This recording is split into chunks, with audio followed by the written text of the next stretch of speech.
นับสนุนโดยแอปวันดีคอนเทนต์จริตไทยเพื่อคนไทยดาวน์โหลดได้แล้ววันนี้ยาแคปซูลขมิ้นชันอุ้ยอันบรรเทาการท้องอืดท้องเฟ้อ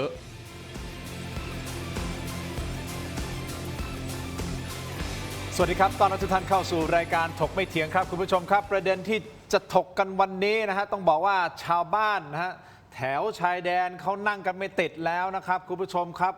กัมพูชาทำอะไรกันอยู่นะฮะอย่างนี้ครับมีความเคลื่อนไหวต่างๆนานาในหลายจุดนะครับเอาประเด็นแรกก่อนนะครับเราเพิ่งเคลียร์ที่พื้นที่ที่ทางกัมพูชาเนี่ยบุกรุกเข้ามาทำกินมา40กว่าปีนะครับนั่นก็คือพื้นที่บ้านหนองจางเคลียร์ไปแล้วนะฮะไปมาอีกครับคุณผู้ชมตอนนี้บุกเข้ามาในพื้นที่ของไทยประมาณ10กว่าไร่นะครับคุณผู้ชมมีทหารประกบชาวบ้านฝั่งกัมพูชาเข้ามาไถนาฮะมาทำนาในพื้นที่ในบ้านเราครับคุณผู้ชมและยังมีทหารประกบด้วยนะครับเฮ้ยเล่นอะไรกันอยู่เนี่ยเฮ้ยแบบนี้มันเกินไปหรือเปล่าจนทหารไทยของเราต้องเข้าไปนะครับทหารพรานเปิด GPS ดูกันเลยนะบอกเฮ้ยเดี๋ยวก่อนนะพื้นที่ที่คุณอยู่นั้นมันไม่ใช่นะออกไปนะครับแต่แน่นอนแหละตรงนี้มันเป็นพื้นที่ราบคุณผู้ชมครับมันก็สามารถที่จะเดินเข้ามาได้ง่าย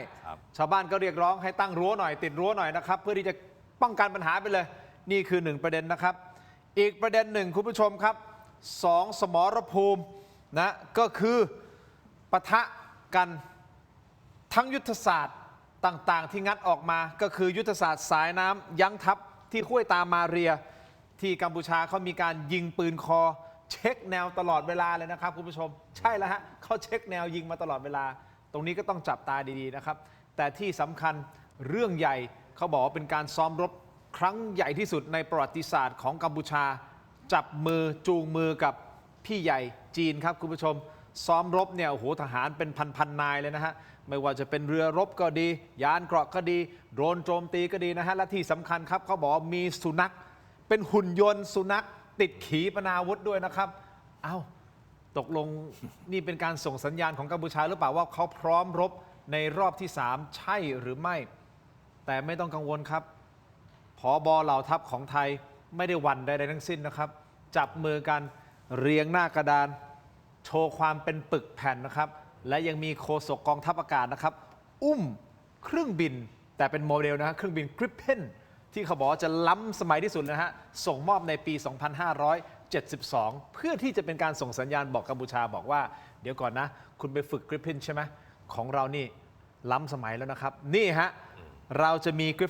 ปเพนติดจรวดมหาเทพมีเดียร์มาบลัฟกันแบบเบาๆตรงนี้นะครับคุณผู้ชมส่วนอีกพื้นที่หนึ่งนะครับที่ช่องจอมหลังจากที่ไทยไปบุกทลายอาณาจักรสแกมเมอร์ของกัมพูชานะครับทำให้เขาเสียหน้า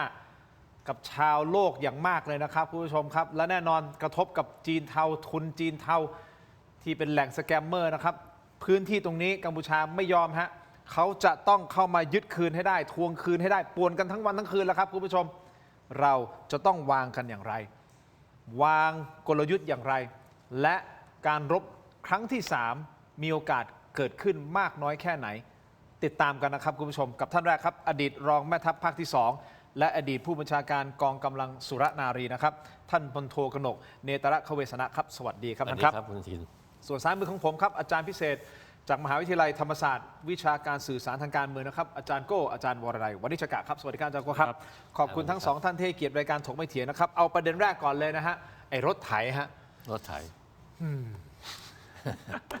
คือมันเป็นแท็กติกอย่างหนึ่งหรือเปล่าเป็นลูกไม้เก่าๆหรือเปล่าท่านเอาอย่างนี้สถานการณ์ชายแดนกลับมาระอุอีกครั้งหนึ่งนะครับเมื่อฝั่งกัมพูชารุกคืบเข้ามาแล้วเราก็มีการเปิดภาพก็คือเข้ามาลอบไถนา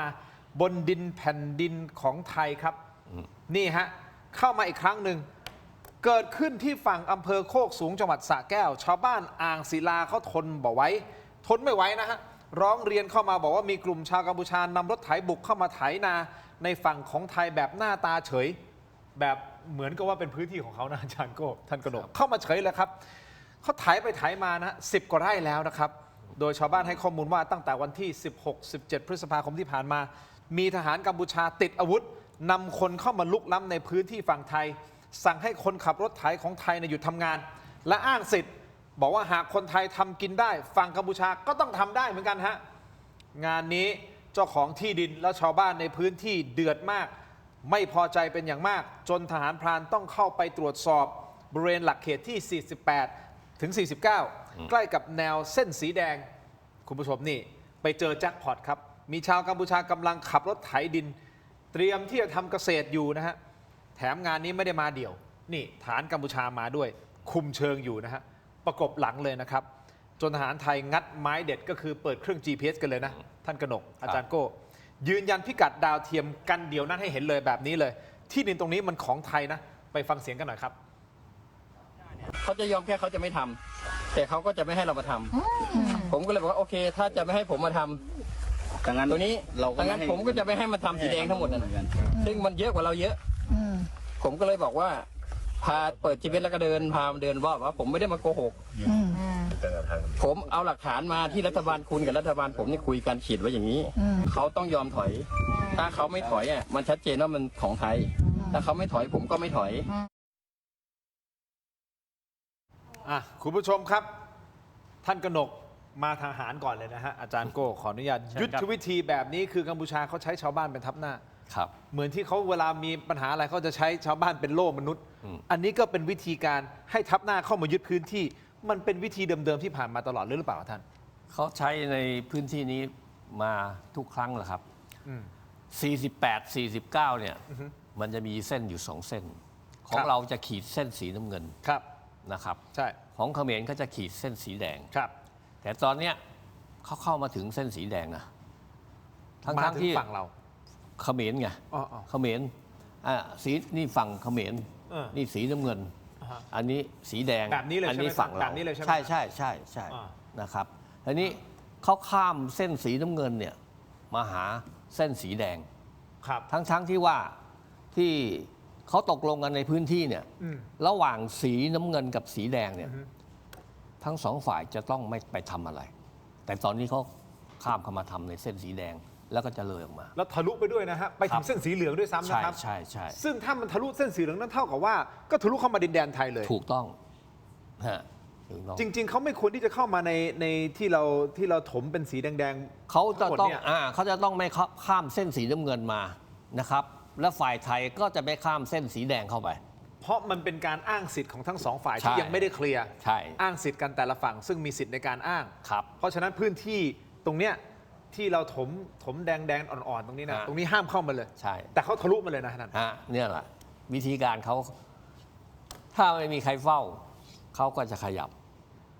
นะหน้ามึนตีมึนไปเรื่อย แล้วเขาก็จะได้ทำกิน แต่แล้วต่อไปเนี่ยเขาก็บอกว่า นี่พื้นที่ของผมนะ ผมทำกินนะนี่ไงเขาก็เอาไปอ้างกับคณะกรรมการ เวลาจะไปตกลงเรื่องเขตแดนกันเนี่ยนี่คือวิธีที่กัมพูชาเขาใช้ เขา กือบ เขา ทุก เป็นอย่าง จุ นี้ ด มาทุกยุคเลยป่ะฮะ ใช่ใช่ใช่ ในยุคที่โทษนะฮะตอนที่ท่านยังเป็นเกษียณก็แบบนี้เหมือนกัน ถ้าทางด้านผมเนี่ยเขาจะใช้ทหารมาก่อน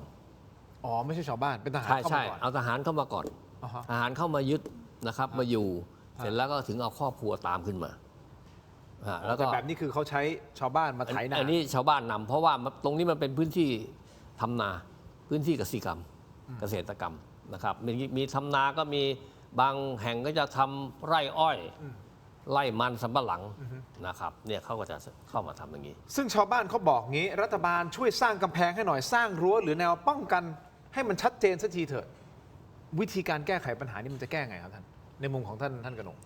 สร้างตรงไหนอะจะไปสร้างตรงไหน อย่าไปสร้างตรงเส้นสีแดง หรืออย่าไปสร้างตรงเส้นสีน้ำเงิน มันต้องตกลงกันให้ได้ก่อน ว่าจะเส้นไหนนะครับ เหมือนบ้านคุณทิงกับบ้านผมอะถ้าเผื่อว่าไม่ตกลงกันในเรื่องเส้น เส้นเข โฉ ต น แด ด นอ่ะ เส้นโฉนดของเราเนี่ยนะว่าจะเป็นเส้นไหนแล้วจะสร้างรั้วได้ไหมมันก็ต้องเส้นมาก่อนแล้วถึงจะสร้างรั้ว ซึ่งไอ้เส้นมันจะมาเมื่อไหร่ก็ไม่รู้ใช่ไหมครับ ก็เขาถึงพูดถึงเรื่อง JBC ไงนะคณะกรรมการที่จะปักปันเรื่องเขตแดนคือ JBC แต่ทีนี้ว่าไอ้รั้วที่สร้างอะตอนเนี้ยที่ไปสร้างเนี่ยไปสร้างอยู่ทางด้านจันทบุรี 52 53 54นะครับกำลังสร้างอยู่ เห็นบอกว่าจะเสร็จเดือนหน้าประมาณ 1,300 เมตร ครับ อันนั้น อันนั้นมันมีเส้นแดนชัดเจนอยู่แล้วถูกต้ อั อน ง นั้นคือหลักเขตถู หลั ก กเขต ต้อง ชัดเจนถูกต้อง แต่ตรงนี้ไม่มี ตรงนี้ยังไม่ถูกต้อง ยัง ก็คือว่า 46 47 48 ยังตกลงกันไม่ได้ แต่ 49 ตกลงกันได้ ได้แค่หลักเดียวนะครับ 49 เพราะฉะนั้นบางครั้งเนี่ยเราก็คิดง่ายว่าตกลงเรื่องหลักเขตได้ แต่ระยะทางระหว่างหลักล่ะมันก็ต้องมีหลักย่อย ก่อนที่จะมีการสู้รบครั้งที่2เนี่ยเราจะได้ยินว่า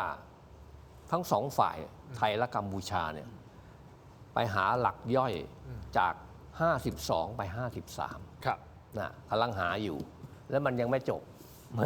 นก็ยิงกัน เพราะฉะนั้นชาวบ้านที่เขาบอกว่าทนไม่ไหวอยากจะให้สร้างรั้วอันนี้ต้องทำความเข้าใจนิดหนึ่งว่ามันยังไม่สามารถที่จะสร้างได้ เพราะถ้าจะสร้างก็ไม่รู้จะสร้างตรงไหนอีก ใช่ ใช่ไหมอาจารย์กูถ้าไปสร้างตรงฝั่งน้ำเงินเขาบอกให้เดี๋ยวก่อนนะ เขาก็ไม่ให้ฟัง ใช่ไหมมันล้ำ มันก็ทะเลาะกันเนี่ย แต่ถ้าเรามาสร้างตรง สีแดง สีแดงเราก็เสียเปรียบสิ เสร็จเลย ก็เสร็จไม่ได้ เขาก็บอกว่าเอ้า เข้าทาง ยอมรับ เขาเลย นั่นนะ ก็ไปไม่ถูกเหมือนกันนะแล้วมันจะไม่มีวันจบเลยอย่างเงี้ยแล้วมันก็เป็นวิธีการที่เขาทำมาตลอด ถูกต้อง ยั่วยุมาตลอด ถูกต้องเพราะอะไร เพราะอะไรฮะ MOU 43ไงไอ้เส้นสีแดงมันเกิดขึ้นจากเส้น1 ต่อ 2 แสน 1 ต่อ 2 แสนไอ้เส้นสีน้ำเงินนี่คือเราใช้หลัก1 ต่อ 50,000 นั่นแหละ มันไม่จบ ก็มันหลักการคนละอัน อ่า อย่างยึดถือมันก็ไม่จบกันเลยตอนนี้ ก่อนที่จะกลับไปที่อาจารย์โก้นะครับตามรายงานข่าวด้านความมั่นคงยังมีข้อมูลอีกนะครับคุณผู้ชมครับบอกว่านอกจากวิธีเนียนเข้ามาทำไร่ทำนา เพื่อที่จะเอาดินแดนไทยแล้วนะอาจารย์โก้ยังมีการใช้บันไดเชือกบันไดไม้ไผ่คล้ายๆบันไดลิงเนี่ยเพื่อที่จะปีนหน้าผาหรือแนวสันเขาเข้ามาในพื้นที่ที่ไม่มีหลักเขตแดน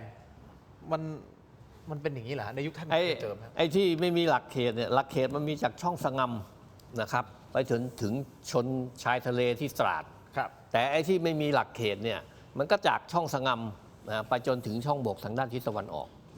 นะครับเนี่ย เพราะฉะนั้นไอ้ตรงเนี้ยบางทีมันก็เส้นเขตแดนที่เราทหารก็ใช้ก็ต้องใช้แผนที่1 ต่อ 50,000ใช่ไหม ครับ ถ้าใช้1 ต่อ 50,000น่ะบางพื้นที่เนี่ยมันก็จะอยู่ริมหน้าผา แต่บางพื้นที่มันอยู่เข้ามาข้างใน ครับ พออยู่เข้ามาพื้นที่ข้างในเสร็จปั๊บเนี่ยไอ้พื้นที่ที่เหลือตรงเนี้ยบางแห่งเนี่ยมันกว้างประมาณเกือบกิโลพอเกือบกิโลปั๊บเขมรเขาก็จะขึ้นจากข้างล่างขึ้นมาอยู่ นี่คือการที่เขาปีนขึ้นมาอยู่ตรงนี้ แล้วมาตั้งฐานทหารตอนนี้มันไม่มีการสู้รบกันหลังจากวันที่ 27 ธันวา ครับ นะครับเขมรเขาสร้างทหารใหม่ขึ้นมา เพราะฉะนั้นเขามีกำลังทหารเพิ่ม อ่าฮะ เขาก็เอามาวางเสริมตามจุดต่างๆ เพิ่ม อ่าฮะ เราเผลอถ้าเราไม่ไปป้องกันหรือไปยันเขาไว้เนี่ยเราเผลอเขาก็จะเข้ามาในเขตเรา แล้วก็จะมาสร้างฐานมาสร้างบังเกอร์เหมือนปราสาทคณาไงเห็นไหม ฮะ ปราสาทคณาเราต้องใช้กำลังผลักเขาออกไปใช่ไหมหรือจะเห็นชัดๆนี่ก็คือว่าไอ้ตรง 350 กับปราสาทตะควายอะด้านหลังทางทิศใต้เนี่ยนะมันก็จะเป็นไปดูมีต้นกล้วยด้วย อืม เขาขึ้นมาอยู่มาทำกินตรงพื้นที่นั้นคือนี่ก็คือว่าหลังจากทหารที่เขามาอยู่แล้ว ครับ เขาก็เอาครอบครัวมา แล้วเขาก็ปลูก แล้ว พืช ก็ ผักผลไม้ที่ ยาว ครับนี่เราต้องไล่เขาลงไปอีกทีมันก็เหนื่อย ครับอาจารย์โก้ติดตามข่าวสารแน่นอนข่าวสารต่างๆ ในมุมของต่างประเทศด้วยอะไรด้วยถูกต้องไหมครับ คราวเนี้ยอาจารย์โก้วิเคราะห์หน่อยว่ากัมพูชาตอนนี้ทำไมเริ่มกลับมามี movement หรือมีความเคลื่อนไหวถี่เหลือเกินตรงเนี้ยเดี๋ยวจะไปวิเคราะห์เรื่องของการซ้อมรบกับจีนด้วย ครับผมคือยุทธวิธีของกัมพูชานี่ไม่ใช่เรื่องใหม่ และไม่ใช่กัมพูชาทำประเทศเดียว ยกตัวอย่างนะครับ สหรัฐได้เท็กซัสนิวเม็กซิโกแคลิฟอร์เนียจากเม็กซิโก วิธีคล้ายแบบนี้ ส่งชาวบ้านไปตั้งรกรากก่อน ไปตั้งชุมชน ไปตั้งทำไร่ไปทำนา จนกระทั่งมีประชากรเยอะจำนวนหนึ่ง และใช้จำนวนนี้แหละอ้างความชอบธรรมว่านี่คือพื้นที่ของสหรัฐ และท้ายที่สุดก็กลายเป็นอย่างนั้น นี่คือวิธีเดียวที่สหรัฐใช้กับฮาวาย ทั้งเกาะก็เลยต้องกลายเป็นของสหรัฐ เพราะว่ามีชาวบ้านสหรัฐไปตั้งรกรากทำมาหากินมากมายจนกระทั่งลุกฮือขึ้น อ้างความชอบธรรมนะครับ เพราะฉะนั้นสิ่งนี้เขาเรียกว่า demographic warfare demographic คือประชากร warfare ก็คือสงครามประชากร อีกศัพท์หนึ่งเขาเรียกว่า weaponized migration weaponized ก็คือการติดอาวุธ migration ก็คือการอพยพติดอาวุธ ทีนี้เราก็ได้เห็นทางฝั่งกัมพูชา ไม่ใช่แค่ณตอนนี้แต่เป็น 10 ปีมาแล้ว ใช้ weaponized migration ส่งชาวบ้านเข้ามาตั้งรกรากตั้งชุมชนในพื้นแผ่นดินไทย รวมไปถึงการสร้างแม้กระทั่งอนุสาวรีย์และถ้าเราจำกันได้ตอนแรกเริ่มที่เรามีปัญหากันรอบนี้ เมื่อประมาณปีกว่าที่แล้ว ถ้าจำกันได้กัมพูชา จะอ้างว่าที่นี่เป็นพื้นที่ของเขาด้วยเหตุผลที่ว่าชาวบ้านกัมพูชาอาศัยที่นี่ ตั้งรกรากที่นี่ทำอาชีพที่นี่มีอนุสาวรีย์ของเขาที่นี่ทั้งที่ไม่ใช่ที่ของเขานี่คือ weaponized migration และสิ่งนี้เขาก็พยายามทำอย่างต่อเนื่องรุกเข้ามาทีละนิดทีละนิดทีละนิดจนกระทั่งสามารถอ้างหาความชอบธรรมได้ว่าเพียงเพราะคนของเขาอยู่ที่นี่เพราะฉะนั้นที่นี่คือพื้นที่ของเขา นั่นหมายความว่าการลาดตระเวนของหน่วยงานของเราจะต้องเข้มแข็งเพราะถ้าเจอแบบนี้ก็ต้องไล่ออกเจอแบบนี้ต้องไล่ออกต้องไม่สามารถให้มาแม้กระทั่งตอกเสาเข็มแม้กระทั่งเข็มเดียว เพราะว่าถ้าเริ่มมันก็จะต่อยาวไปเรื่อยๆเรามีบทเรียนเรื่องนี้อยู่แล้วบ้านหนองจากใช่ไหมครับปล่อยให้เข้ามา10 กว่าปีจนกระทั่งตั้งชุมชนจนกระทั่งเขาใช้เรื่องนี้หาความชอบธรรมให้กับตัวเองได้โดยอ้างว่านี่พื้นที่ของเขา เพราะฉะนั้นในเมื่อเราได้ผลักเขาออกไปแล้ว ก็อย่าให้เขากลับมาใช้ยุทธวิธีเดิม แต่มันจะทำได้หรือเปล่าเพราะเขาใช้ยุทธวิธีเดิมมาตลอด แล้วเขาเหมือนได้ผลมาตลอดก็มันก็ขึ้นอยู่กับว่าทหารไทยแหละครับว่าจะทำได้หรือเปล่า ชายแดนมันยาวไง700 กว่ากิโล700 กว่ากิโลเนี่ยมันก็จะมีช่องทางไอ้ที่เป็นภูเขานะก็จะเป็นช่องทางต่างๆแต่ที่เป็นพื้นราบเนี่ยมันถึงสามารถที่ช่องทางธรรมชาติมันเยอะเนี่ยมันยากลำบากในการที่จะป้องกันรักษา เพราะฉะนั้นชาวบ้านเนี่ยต้องช่วยกันเป็นหูเป็นตาชาวบ้านในพื้นที่หมายถึงชาวบ้านฝั่งไทยใช่ก็คือเราไปทำกินกันเนี่ยเป็นหูเป็นตาแต่อย่าไปห้ามชาวบ้านออกนะครับทหารต้องมีหน้าที่ในการที่จะลาดตระเวนป้องกันความปลอดภัย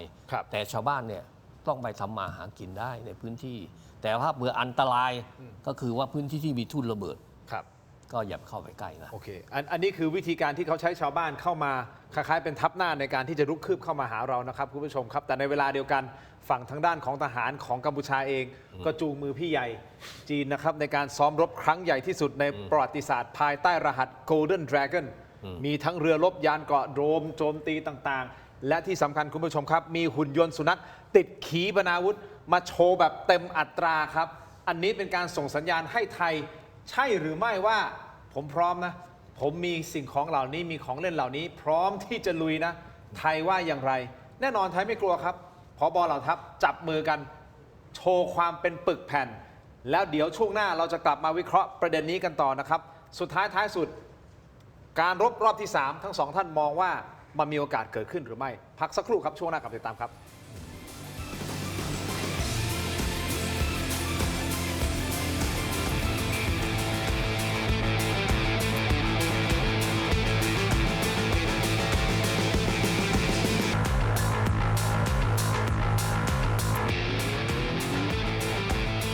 กลับมากันต่อนะครับคุณผู้ชมยังอยู่กับท่านกนกนะครับและอาจารย์โก้นะครับเอาประเด็นเรื่องของจีนซ้อมรบกับกัมพูชากันหน่อยคุณผู้ชมครับข้อมูลสั้นๆนิดนึงนะครับก็คือการ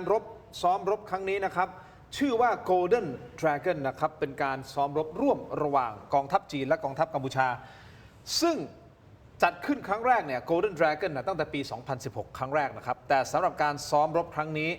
นะครับครั้งที่7นะฮะถือเป็นการซ้อมรบครั้งใหญ่ที่สุดในประวัติศาสตร์ของทั้ง2ประเทศ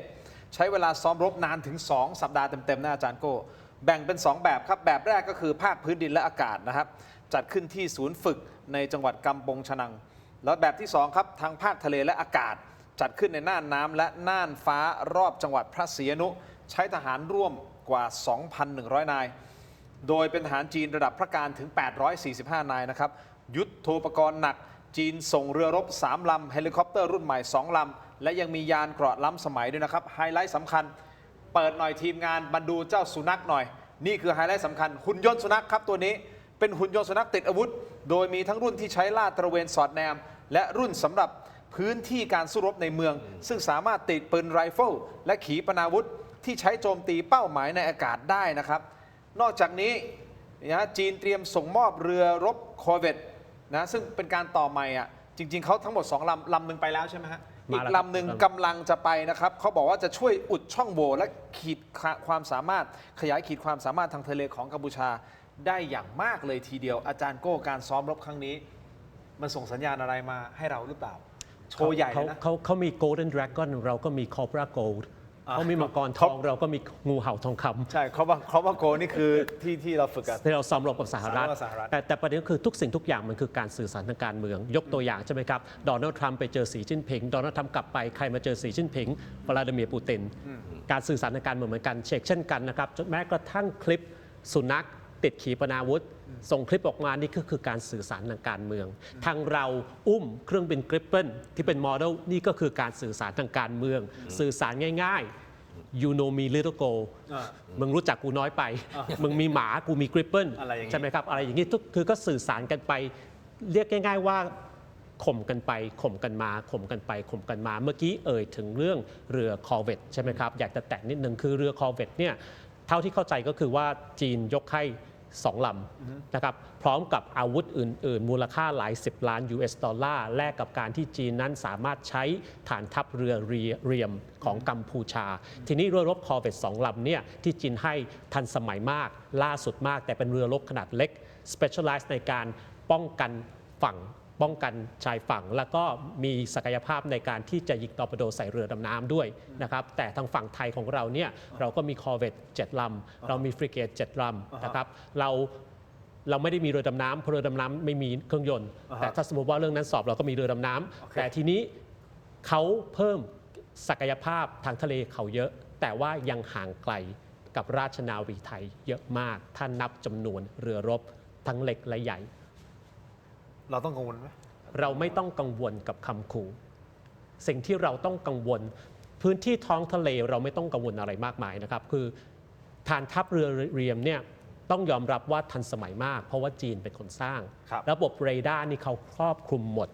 ระบบยิงจรวดนี่เขาครอบคลุมหมดแต่มันเป็นฐานทัพที่จีนใช้จีนจะไม่มารบกับไทยสิ่งที่เขมรกัมพูชามีก็คือเรือคอร์เวต2 ลำนั้นซึ่งทำอะไรไทยไม่ได้มีไว้โชว์ผมเชื่อว่านายพลหลายคนก็ได้รับเงินทอนจากตรงนั้นด้วยเพราะฉะนั้นก็มีไปแต่ไม่ใกล้เคียงเลยที่จะสู้แสนยานุภาพของราชนาวีไทยเช่นบนบกก็เหมือนกันจะเอาทหารใหม่จะฝึกรบมังกรทองกิ้งก่าทองอะไรก็แล้วแต่ไม่สามารถที่จะแตะต้องกองทัพไทยได้เลยแต่สิ่งที่เขาทำก็เพราะว่าเขาต้องการยั่วต้องการยุให้เกิดการปะทะให้เกิดการกดดันเกิดขึ้นและถ้าสมมติว่ามีสงครามสู้รบกันอีกรอบหนึ่งและไม่สามารถเจรจาทวิภาคีได้หรือถ้าเราฉีก MOU ฉีกอะไรก็แล้วแต่นั่นคือโอกาสที่จะฉุดกระชากลากถูประเทศไทยเข้าสู่เวทีโลกเพื่อที่จะให้ประเทศที่3ตัดสินเพื่อที่จะให้ UN หรือใครก็แล้วแต่ไกล่เกลี่ยเพราะว่าอะไรเพราะว่ากัมพูชาไม่มีทางเลือกเหลือแล้วเจรจาทวิภาคีเราไม่คุยด้วยเขาก็ทำอะไรไม่ได้รบไม่มีทางชนะเหลือวิธีเดียวก็คือลากไทยไปสู่เวทีโลกนั่นคือเป้าหมายของเขาเป้าหมายของเขาท่านกนก ครับ เห็นด้วยหรือไม่เห็นด้วยยังไงครับหรือ เห็นด้วย แสดงความ ครับ คิดเห็นนิดนึงครับกับการซ้อมรบครั้งนี้แล้วก็สัญญาณที่กำลังสื่อมา เห็นด้วยครับกับอาจารย์โก้เพราะว่ากัมพูชาเนี่ยนะครับหนทางเดียวคือพยายามที่จะให้เราเปิดฉากการสู้รบถึงมี ให้เราเป็นคนเปิดฉากเข้าไป ใช่ไงให้เราเป็นโจรในสายตาของเวทีโลก ก็คือยั่วเราไปเรื่อยๆแหละ ใช่ จนเราไม่ไหว ไม่ไหวนะครับเขาถึงให้พยายามที่จะในแต่ละจุดเข้ามายั่วยุ มันทำพร้อมๆกันเลยนะฮะ ใช่นี่คือสิ่งที่เขาทำอยู่ในปัจจุบันนี้ แต่การสู้รบขนาดใหญ่เนี่ยเขาสู้เราไม่ได้นะครับเพราะว่าอำนาจทางการทหารเนี่ยเขาน้อยกว่าเรานะครับเขาก็จะใช้วิธีอย่างนี้นี่คือสิ่งที่เขาทำนะครับ แล้วพวกอาวุธยุทโธปกรณ์ที่ไปซ้อมรบอย่างนี้แหละครับที่มาซ้อมรบกับจีนขนมาเยอะแยะมากมาย ให้ดูตอนขากลับส่วนมากจีนเขาก็จะทิ้งบางส่วนไว้ให้เขาไม่ได้ขนกลับหมด หมายถึงพอซ้อมรบเสร็จแล้วปั๊บ เหมือนปีที่แล้วไงปีที่แล้วที่มันมีการสู้รบกันเนี่ยเขาก็มีอาวุธที่เหลือจากการซ้อมรบใช่แล้วก็เอามาใช้กับเรา แล้วก็เกือบหมดไปจนถึงต้องมีเครื่องบินจากเบลารุสเนี่ยมาลงใช่ไหมนั่นคือจะมาเติมแล้วเพราะว่าวันที่ 27เนี่ยเขมรเขายังไม่จริงๆแล้วเขายังไม่อยากหยุดยิงนะเขาจะลบต่อนะเพราะเขามีของมาเติมเนี่ยใช่ไหมแล้วแต่หลังจากนั้นมาเนี่ยเขาก็พยายามที่จะหาอาวุธจากจีนจากกระบวนการสีเทาๆทั้งหลายนะครับเราก็ไปตัดเงินสแกมเมอร์ไงใช่ไหมรายได้เขาก็ลดลง ไป ไประเบิดกล่องดวงใจเขาเลยแหละ ใช่นั่นล่ะเขาก็ลดลงนะแต่ว่าเขาก็ยังมีเงินที่เขาได้จากพวกนี้ ที่เขายึดทรัพย์ยึดอะไรไว้อยู่ ครับ ก็สามารถที่จะเอาไปใช้ได้ แต่การติดต่อที่เขาอยากจะซื้ออาวุธจากตุรกี มันก็ยังไม่สำเร็จ ครับ ยังไม่เข้ามา เพราะฉะนั้นการซ้อมรบครั้งนี้ท่านกนกเชื่อว่าจะต้องมีอาวุธบางส่วนที่ ใช่ ทางจีน ที่จีน ก็ ทิ้งไว้ให้ คือไม่เอากลับว่างั้นเถอะ ใช่ ก็ทิ้งไว้ให้ ใช่ครับนะ มันจะมีอนุภาพร้ายแรงมากขนาดไหนถ้าทิ้งเอาไว้ อ่า แล้วเกิดเขาบ้าเลือกขึ้นมาใช้กับเรานี่จะน่ากังวลไหมครับ น่าจะมีอยู่จำนวนหนึ่งนะครับ ที่เขาจะให้เราต้องคอยติดตามข่าวนะครับ เราก็จะรู้ว่าเวลาที่เขาซ้อมรบกันเนี่ย เดี๋ยวเขาจะมีการสวนสนาม ใช่ไหมครับ ที่แสดงแสนยานุภาพ อ่าฮะ เหมือนภาพที่เราเห็นเมื่อปีที่แล้วไง อ่าฮะ ว่ามีจรวดมีอะไร โชว์ มา ของโชว์ของ โชว์ของก่อน อ่า นั่นแหละเราก็จะเริ่มจับตามองว่าเขาได้อะไรมา อ๋อ นะครับ โอเค แต่ที่แน่ๆวันนี้เราก็โชว์ของเหมือนกันนะท่าน ใช่ใช่ วันนี้ ใช่ นะครับผบเหล่าทัพโชว์ความเข้มแข็ง ดับมั่นกัมพูชานะครับ เมื่อวานนี้ที่กองบัญชาการกองทัพไทย มีการประชุมผู้บัญชาการเหล่าทัพนะครับผู้บัญชาการนั่งเรียงแถวหน้ากระดานพร้อมครบทุกเหล่าทัพเลยนะฮะนี่ทุกเหล่าทัพอยู่ตรงนี้เลยนะครับ แถมทั้งกองทัพอากาศยังให้ท่านโฆษกกองทัพอากาศเนี่ยอุ้มอะไรฮะนี่ฮะโมเดลเครื่องบินกริปเพนครับ มาโชว์สื่อแบบจะๆเลยนะครับ โดยจะเป็นรุ่นใหม่ที่จะมาในปี 2572 ครับ ใต้ท้องเนี่ยติดจรวดนำวิถีนะครับ Meteor อาวุธระดับเทพ 7 ลูกนะฮะ นี่ไม่รู้เป็นการบลัฟกลับหรือเปล่านะครับ ฝั่งกัมพูชาก็ปล่อยคลิปโชว์ส่งทหารไปฝึกบินเครื่องบินรบที่จีนด้วยนะครับคุณผู้ชม เดี๋ยวเรามีภาพไหม เปิดนะฮะ แม้ตอนนี้ฝั่งกัมพูชาเริ่มโชว์อาวุธทันสมัยแล้วนะครับ การซ้อมรบครั้งใหญ่ที่สุดในประวัติศาสตร์ของจีนและเขมร ก็คือโชว์ของกันเต็มที่ของเราก็โชว์ แต่เราโชว์แค่เครื่องบินกริปเพนที่เป็นโมเดลนะครับ แต่ในมุมของอาจารย์โก้บอกว่าราชนาวีไทยของเราเข้มแข็งแข็งแรงกว่าของเขาเยอะ ครับผม ถูกต้องไหมครับ แต่ในมุมของท่านกนกมองว่าถ้ามาเปรียบเทียบทุกเหล่าทัพแล้วอะครับ เรายังเหนือกว่าเขาเยอะอยู่ เยอะเขาพยายามที่จะหาเหตุในแต่ละจุดนะครับยัง เดี๋ยวก็จะพูดถึงที่ซามาเรียใช่ไหมนี่เขาก็พยายามหาเหตุอยู่เรื่อยในแต่ละจุดว่าเราจะรบกับเขาแบบไหน เราจะเปิดฉากยังไงเขาพยายามให้เราเปิดก่อนนะครั้งที่ 1 ครั้งที่ 2เนี่ยเขาเปิดก่อนใช่ไหมอันนี้ครั้งที่ 3เขาก็อยากจะให้เราเปิดก่อน แต่ถามบอกว่าเปิดตอนนี้ได้ไหมไม่ได้นะเพราะว่าความพร้อมเขาอย่างเนี้ยถ้าเขาซ้อมรบเนี่ยเขาต้องดึงทหารที่ไปซ้อมใช่ไหมต้องหลังจากการซ้อมรบเสร็จกำลังก็ถึงจะสามารถที่จะมาใช้งานได้นะครับนี่ในเรื่องของกำลังพลก็จะกระจายอยู่ตามแนวชายแดน แต่มีทหารที่อยู่แนวหน้าแล้วเขาจะรบได้ไหมก็ยังรบไม่ได้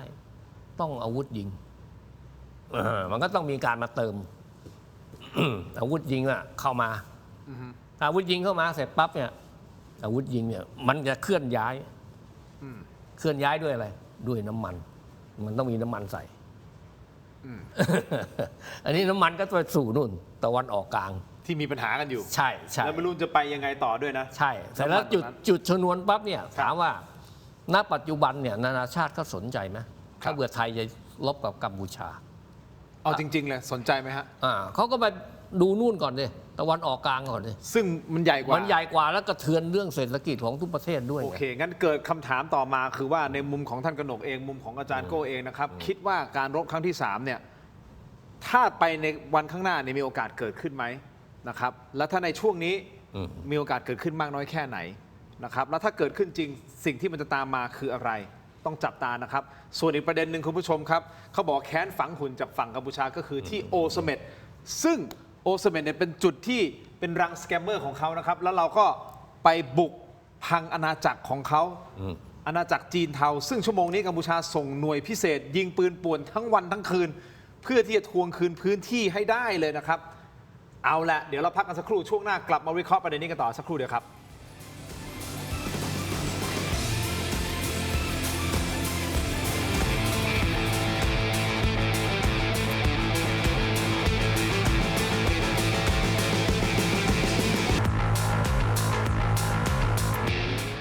สนับสนุนโดย ยาท่าตุน้ำขาวหารคู่ 49 บาท ฝาสีฟ้า มีตัวยาฟีนิลซาลิซิเลต เครื่องปรับอากาศ Star Air ร้อนแค่ไหนก็เอาอยู่ กลับมาต่อนะครับคุณผู้ชมถกไปเถียงครับยังอยู่กับอาจารย์โก้แล้วก็ท่านกนกนะฮะอย่างนี้ฮะคุณผู้ชมครับพูดถึงเรื่องของการซ้อมรบนิดนึงอาจารย์โก้ท่านกนกนะครับ ก็คือทางด้านของฝั่งกัมพูชาก็มีการโชว์เปิดคลิปนะฮะว่าส่งนักบินของเขาไปซ้อมฝึกบินที่ประเทศจีนนะครับคุณผู้ชมคือเมื่อวานเนี่ยท่านโฆษกกองทัพอากาศนะครับท่านพลอากาศโทจักริดธรรมวิชัยนะซึ่งก็เคยมาในรายการถกไม่เถียงเนี่ยก็พูดไว้น่าสนใจนะท่านบอกไงรู้ไหมท่านบอกว่าการฝึกนักบินรบให้เชี่ยวชาญน่ะมันต้องใช้เวลาเป็น10 ปีนะไม่ใช่แบบว่า3 ปี 5 ปีจะบินได้เก่งนะไม่ใช่นะครับอย่างนี้แสดงว่ากัมพูชาบอกโอ้ยเนี่ยเราส่งนักรบเราไปนักบินไปฝึกซ้อมบินที่ประเทศจีนเอาจริงๆอ่ะที่ท่านสื่อสารแบบนี้กำลังจะบอกว่าเฮ้ยแบบนี้เราไม่ได้กังวลเลยแหละนะคุณไปฝึกรบอะไรก็แล้วแต่เนี่ยจริงๆมันใช้เวลาเป็น10 ปีในการที่จะสร้างนักบินมาถูกต้องไหมครับเพราะเรามีทั้งอะไรนะ F16 ใช่ไหมเรามี F16 มาเป็นหลาย10 ปีแล้วนะครับความเชี่ยวชาญของเราเนี่ยมีมากกว่าเหนือกว่าเยอะถูกต้องไหมฮะมีกริปเพนด้วยฝึกกริปเพนด้วยใช่ไหมอาจารย์โก้เพราะฉะนั้นนี่เป็นการส่งสารไปที่ฝั่งของกัมพูชานะฮะคุณผู้ชมครับแต่เราตัดภาพกลับมาที่ฝั่งบ้านหนองจานกันหน่อยจังหวัดสระแก้วนะครับเป็นพื้นที่ที่ก่อนหน้านี้มีชาวกัมพูชาเข้ามาแล้วเราก็สามารถผลักดันออกไปได้ถูกต้องไหมฮะเอาพื้นที่ที่ของเราคืนออกมานะครับคุณผู้ชมแต่เป็นพื้นที่เดียวกันนะครับที่เกิดเรื่องขณะที่ทหารไทยกำลังปฏิบัติหน้าที่หน้างานเนี่ยขุดคูน้ำอยู่หลังแนวรั้วลวดหนามของเราปรากฏว่า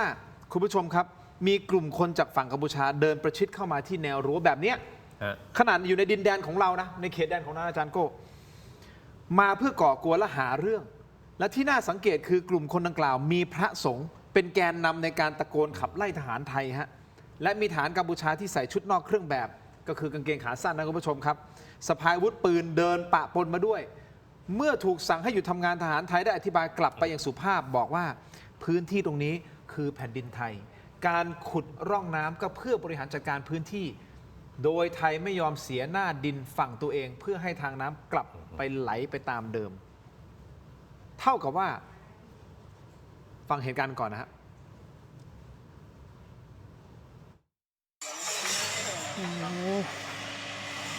รถเสียหลักโซ่ขาขึ้นไม่ได้เลยนับหนึ่งมือลงไปสิล่ะก็ลงมึงก็เดินไปสิคุณก็ลงผมก็จะกลับเอาโอ้โหยากก็ซ่าครับเนาะเปิดมาเลยไปคือพอเราอธิบายแบบนี้อาจารย์โก้ฝั่งทหารกัมพูชาไม่ฟังนะครับก็ยังยืนการให้เราหยุดขุดนะครับแต่พอชี้แจงด้วยเหตุและผลไม่เป็นผลทหารไทยเลือกที่จะไม่ต่อความยาวสาวความยืดนะท่านกนกหันกลับไปขุดต่อฮะไม่สนใจ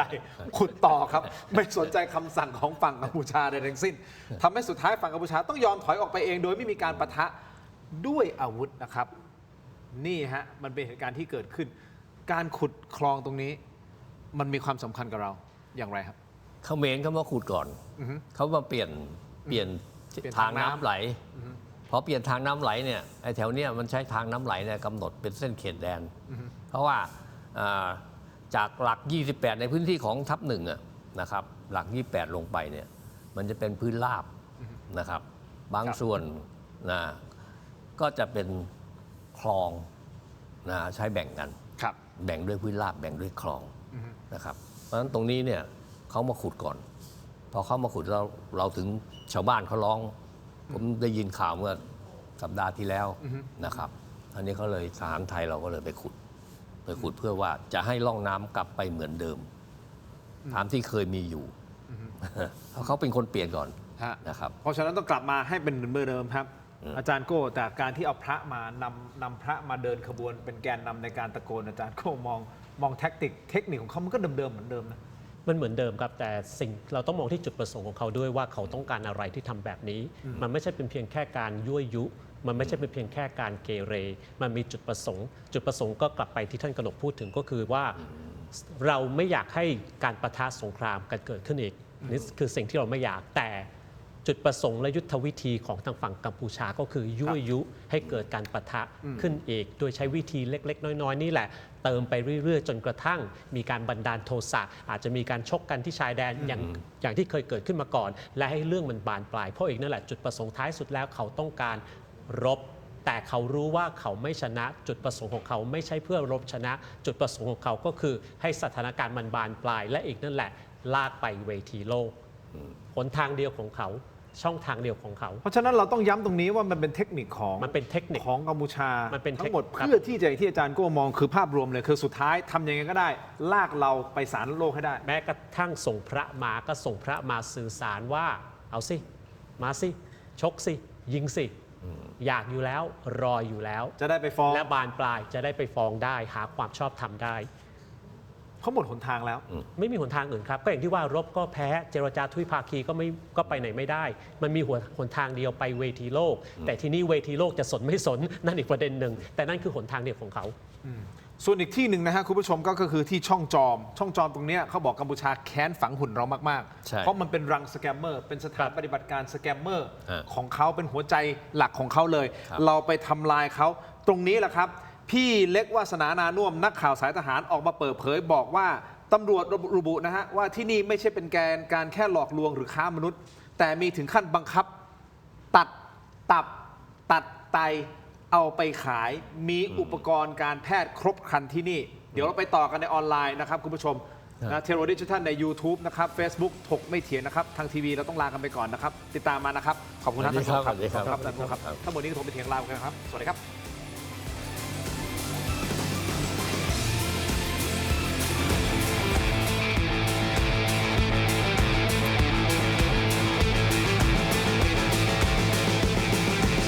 เลือกสิ่งที่ใช่ ตอบโจทย์ชีวิตที่ชอบ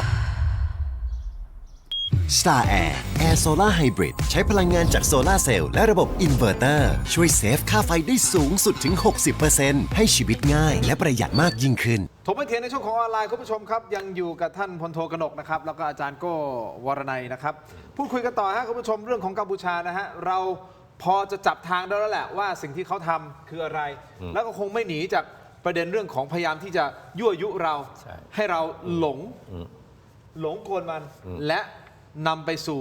เวทีโลก ครับ ศาลโลกเพราะว่าสุดท้ายสุดมันเป็นวิธีเดียวที่เขาจะเดินหน้าต่อได้ ครับผม ที่เขาจะเล่นกับเราได้ ครับผม เรายังยืนยันที่จะปิดด่าน ถูกต้องครับ นั่นคือสิ่งที่เราทำถูกแล้ว ถูกต้องครับ แล้วเราก็ยืนยันอย่างเนี้ยไม่คุยคือถ้าจะคุยก็ต้องคุยภายใต้เงื่อนไขเรา อยากขอแถมนิดนึงได้ไหม แถมเยอะๆเลย ขอ ฮะ แถมเยอะๆได้ใช่ไหมก็คือ มาฮะ ก่อนรายการเราก็พูดคุยกันว่ามันจะจบยังไงใช่ไหมครับ ครับ ดูเหมือนว่ามันไม่มีหนทางที่จะจบได้ ไม่มีเส้นทางที่จะจบได้ แต่นะครับแต่ผมมองว่าถ้ามันจะจบเนี่ยณตอนเนี้ยมันคือโอกาสที่จะทำให้มันจบ แต่ต้องเบ็ดเสร็จเด็ดขาดและรวดเร็วทำไมถึงบอกอย่างนี้ เดี๋ยวก่อนนะ เวลาฟังอย่างนี้คุณผู้ชมเขาอาจจะตีความมาเบ็ดเสร็จเด็ดขาดรวดเร็ว ให้เขาตีความไป รบให้มันจบเลยเหรอ รบเลย หรือไง ให้ ใช่ไหมท่านกระดกใช่ไหม ให้เขาตีความไป เอา แต่เพราะว่า ขยายเพิ่มเติม บริบทโลกณตอนนี้มันมีสูญญากาศกฎกติกาแทบไม่เหลือแล้ว ต้องขอบคุณประธานาธิบดีโดนัลด์เจทรัมป์ที่กฎกติกาแทบไม่มีเหลือแล้ว เพราะว่าผู้ที่คุมกติกา ผู้ที่เป็นตำรวจโลก นั่นคือสหรัฐอเมริกา แต่ภายใต้โดนัลด์เจทรัมป์ไม่ใช่เพียงแค่สงครามอิหร่านนะรวมไปถึงการลักพาตัวผู้นำของเวเนซุเอลารวมถึงการจะขึ้นภาษีทั่วโลกจนกระทั่งศาลของสหรัฐเองบอกว่าทำไม่ได้ รวมถึงการจะเอาแคนาดาจะเอากรีนแลนด์ต่างๆนานา108,900คือณตอนนี้มันไม่มีกติกาแล้ว ณตอนนี้สงครามยูเครนมันไม่ใช่ระหว่างยูเครนกับรัสเซียมันระหว่างนาโต้กับรัสเซีย เพียงแค่ไม่มีกองกำลังนาโต้แต่อาวุธของนาโต้เต็มไปหมด ณตอนนี้ช่องแคบออร์มุสก็ยังปิดอยู่ ประเทศกลุ่มประเทศกอล์ฟก็พินาศแทบจะหมดแล้ว อิสราเอลก็ยังยิงยังต้องการเลบานอน อิหร่านก็ยังไม่ยอมคือโลกมันเปลี่ยนไปแล้วสูญญากาศมันมีณตรงนี้ เพราะฉะนั้นถ้าจะทำอะไรทำณตอนนี้ แต่เบ็ดเสร็จเด็ดขาดรวดเร็ว ถ้าทำแล้วล้มเหลวก็รับผิดชอบกันเองนะ ผมถึงเน้นเบ็ดเสร็จเด็ดขาดและรวดเร็ว เพราะว่าอะไรถึงณตอนนี้สูญญากาศณตอนนี้ ถ้าหมดยุคทรัมป์ไปแล้ว และ JD Vance ไม่ได้เป็นประธานาธิบดีต่อไป คนต่อไปอาจจะเป็น Republican หรือ Democrat แต่ถ้าไม่ใช่สาวกของนิกายมาก้าซึ่งมีโดนัลด์ทรัมป์เป็นศาสดา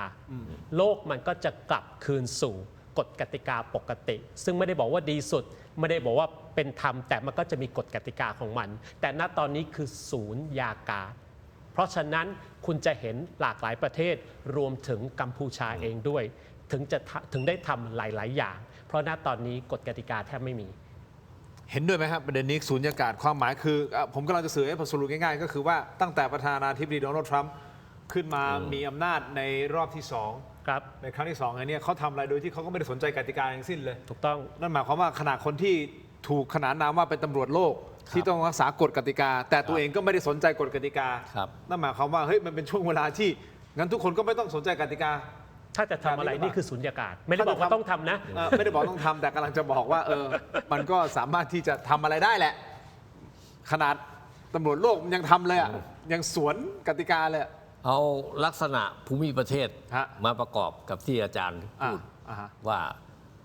หน้าเนี้ยเมื่อกี้เราเห็นไหมว่าเขากำลังพรวนดินไถอยู่ ฮะฮะ ใช่ไหม ฮะ แล้วก็ฝนก็ตกอยู่ทุกวัน ครับ เริ่มตกอยู่ พื้นดินเขาจะอ่อน เขาจะเคลื่อนย้ายอาวุธลำบาก เพราะฉะนั้นนี่คือข้อได้เปรียบของเราอยู่ข้างบนเราสูงกว่า เราจะแข็งกว่า เราพูดแค่นี้ เราคงไม่ได้ลงรายละเอียดลึก ครับ ผมเชื่อว่าพี่ๆทหารเขารู้กันอยู่ว่าต้องทำอะไร แต่ประเด็นคือจะทำหรือเปล่าไม่รู้ ใช่ เราไม่รู้นะครับ โอเค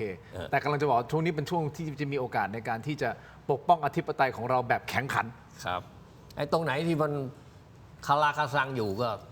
อันนั้นให้เขาเคลียร์ไป จัด ให้ การ พี่ๆเขาเคลียร์ไป เราเป็นกำลังใจให้ ครับ ประมาณนี้ถูกต้องไหม ใช่ครับ นั่นแสดงว่าเขาก็รู้ตัวเหมือนกันนะฝั่งกัมพูชา เขาก็ร้อนรนแล้วเปล่าฮะ ก็เป็นเรื่องปกติคนมองการลบกับทหารมันก็ต้องมองเหมือนกันน่ะคล้ายๆกันนะครับ ผมพยายามบอกว่า ถ้าเขาจะลบตอนเนี้ยนะหนึ่งนะซ้อมรบเสร็จก่อน ถึงจะมาเติมกำลังนะพอเสร็จแล้วเนี่ยพอเติมกำลังเสร็จฝนตก เขาไม่คล่องแคล่วในการเคลื่อนที่เขาต้องอยู่บนถนนในการใช้ที่พื้นแข็ง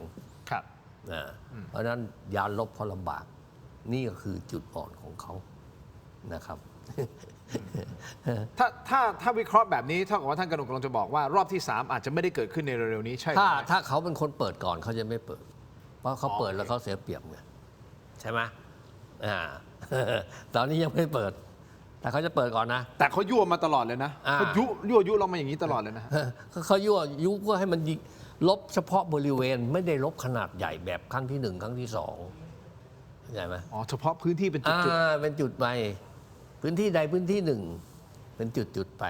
เขาจะยั่วยุอย่างนี้ อย่างที่โอโซเมตก็ตามนะฮะคุณผู้ชมครับก็คือบริเวณช่องจอมเนี่ยนะฮะซึ่งเป็นอาณาจักรสแกมเมอร์นะอาจารย์โก้จุดนี้นะฮะกัมพูชาเขาบอกว่าแค้นฝังหุ่นมากๆนะครับเพราะว่าเสียหน้าต่อชาวโลกมากๆเลย เพราะทหารและตำรวจไทย บุกยึดอาณาจักรแก๊งคอร์เซนเตอร์สแกมเมอร์จีน แล้วพาสื่อต่างชาติลงพื้นที่ประจานหมดเลย ประจานหมดเปลือกเลยนะครับ คุณเล็กวาสนานานุ่วมนักข่าวสายทหารได้ออกมาเปิดเผยว่า รายงานตำรวจระบุว่าที่นั่นไม่ใช่แค่หลอกลวงหรือค้ามนุษย์ แต่มีถึงขั้นบังคับตัดตับตัดไตเอาไปขาย มีอุปกรณ์การแพทย์ครบครัน ซึ่งตอนนี้กัมพูชาเสริมกำลังหน่วยพิเศษเข้ามาป่วนทั้งวันทั้งคืนตรงนี้นะฮะบริเวณเนี้ยไม่ว่าจะเป็นการยิงปืนเล็ก สร้างความวุ่นวายสร้างความเคลื่อนไหวตลอดเวลา เพื่อที่จะขอคืนพื้นที่อย่างน้อยครึ่งหนึ่งเอามาทำไมฮะเอาไปให้จีนเทาเนี่ยตอนนั้นจำได้ไหมที่เราไปบุกเนี่ย ใช่ ที่เราไปบุกลุยตรงนี้นะครับ ใช่ แต่ฝั่งไทยบอกเลยนะฮะบอกว่าเรายึดเผื่อไว้เพื่อเป็นแต้มต่อในการเจรจา JBC ถูกต้อง ไว้แล้วก่อนหน้านี้ถูกต้องไหม ครับ ตรงนี้แหละครับคุณผู้ชมอาจารย์โก้มันไม่ใช่เรื่องของแค่ดินแดนแล้วแหละมันคือเรื่องของการเสียหน้าเสียตา และที่สำคัญเสียรายได้เพราะเขาคงได้รายได้เยอะมากจาก เพราะสิ่ง สแกมเมอร์จีน สิ่งที่สำคัญสุดไม่ว่าความขัดแย้งอันไหนการสู้รบอันไหนนั่นก็คือผลประโยชน์นะครับแล้วก็คือ Wall Street Journal ก็ระบุไว้แล้วว่า 40%ของ GDP ของกัมพูชาก็คือ Scam Industry นะครับแล้วเราทุกคนก็เข้าใจกันอยู่แล้วว่า Final Boss ของ Scam Industry ของกัมพูชาก็คือฮุนเซนนี่แหละ ทีนี้พื้นที่ตรงนี้เราก็ทำลายสแกมเมอร์ไปเยอะแล้วเราก็ยึดพื้นที่เขาไปซึ่งหมายความว่าอะไรหมายความว่าไอ้ 40% GDP เนี่ยโดนกระทบ เสียหายหนักมาก เสียเงินเสียผลประโยชน์เยอะมาก เพราะฉะนั้นเขาต้องการคืน เขาไม่ได้ต้องการคืนเพื่อที่จะให้พื้นที่ให้ประชาชนชาวกัมพูชานั้นได้ทำมาหากินไม่ใช่ครับ เขาต้องการพื้นที่ตรงนั้นมาสแกมต่อเพื่อที่จะต่อยอดกำไรผลผลิตของสแกมอินดัสทรีของเขาเท่านั้นเอง เพราะฉะนั้น ผลประโยชน์ เขาต้องเอาให้ได้ใช่ไหม เขาต้องเอาให้ได้ครับเพราะว่ามันเกี่ยวข้องกับทั้งสแกมเมอร์ทั้งคาสิโนทั้งฮุนเซนทั้งตระกูลฮุนทั้งอำนาจในการปกครองของประเทศกัมพูชา เกี่ยวข้องไปถึงจีนเทาเกี่ยวข้องไปถึงเครือข่ายเน็ตเวิร์ก 14K 14K ที่ชื่อผมเรียกผิดทุกที คนจีนที่เป็นมือสังหารซุน ซุน นั่น ซุน ซุนเฉินมิงเฉินซุน มิ้นเชียซุน ซุนหมิงเฉิน ซุนหมิงเฉิน นั่น นั่นนะครับก็คือว่านั่นเขาก็ว่ากันว่าเป็นมือสังหารให้กับองค์กร 14K นี่แหละ ซึ่งเป็นจีนเทาที่ใหญ่ที่สุดในภูมิภาคนี้มีสาขาไปถึงอเมริกาไปถึงแคนาดานะครับเพราะฉะนั้นทุกสิ่งทุกอย่างมันคนละเรื่องเดียวกันหมด พิพาทโต้เถียงพื้นที่บนบกบนน้ำบ้านหนองจอกอะไรก็แล้วแต่ มันไม่ใช่สแกมเมอร์เรื่องนี้ ไม่ใช่พื้นที่เรื่องนี้ ไม่ใช่อ่าวไทยเรื่องนี้ ไม่ใช่ฮุนเซนเรื่องนั้น ทุกสิ่งทุกอย่างมันเรื่องเดียวกันหมด เพราะว่าทุกสิ่งทุกอย่างนั้นมันเกี่ยวโยงกับสิ่งที่เรียกว่า International Crime Syndicate องค์กรอาชญากรรมข้ามชาติ ซึ่งมีรวมไปถึงทั้งนักการเมือง ทหารและก็โจรไม่ว่าจากชาติใดก็ตาม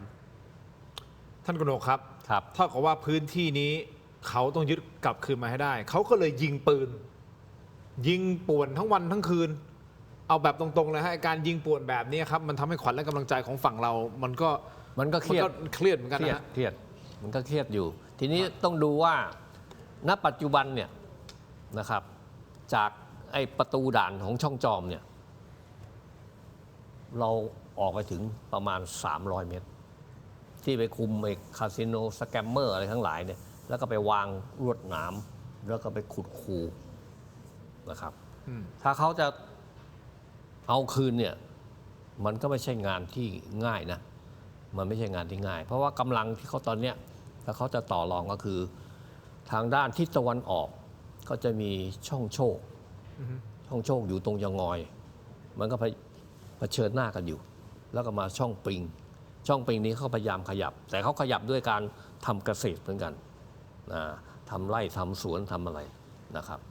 เนี่ยทั้งปีกทางด้านนี้ แต่ถ้าปีกทางด้านทิศตะวันตกเนี่ย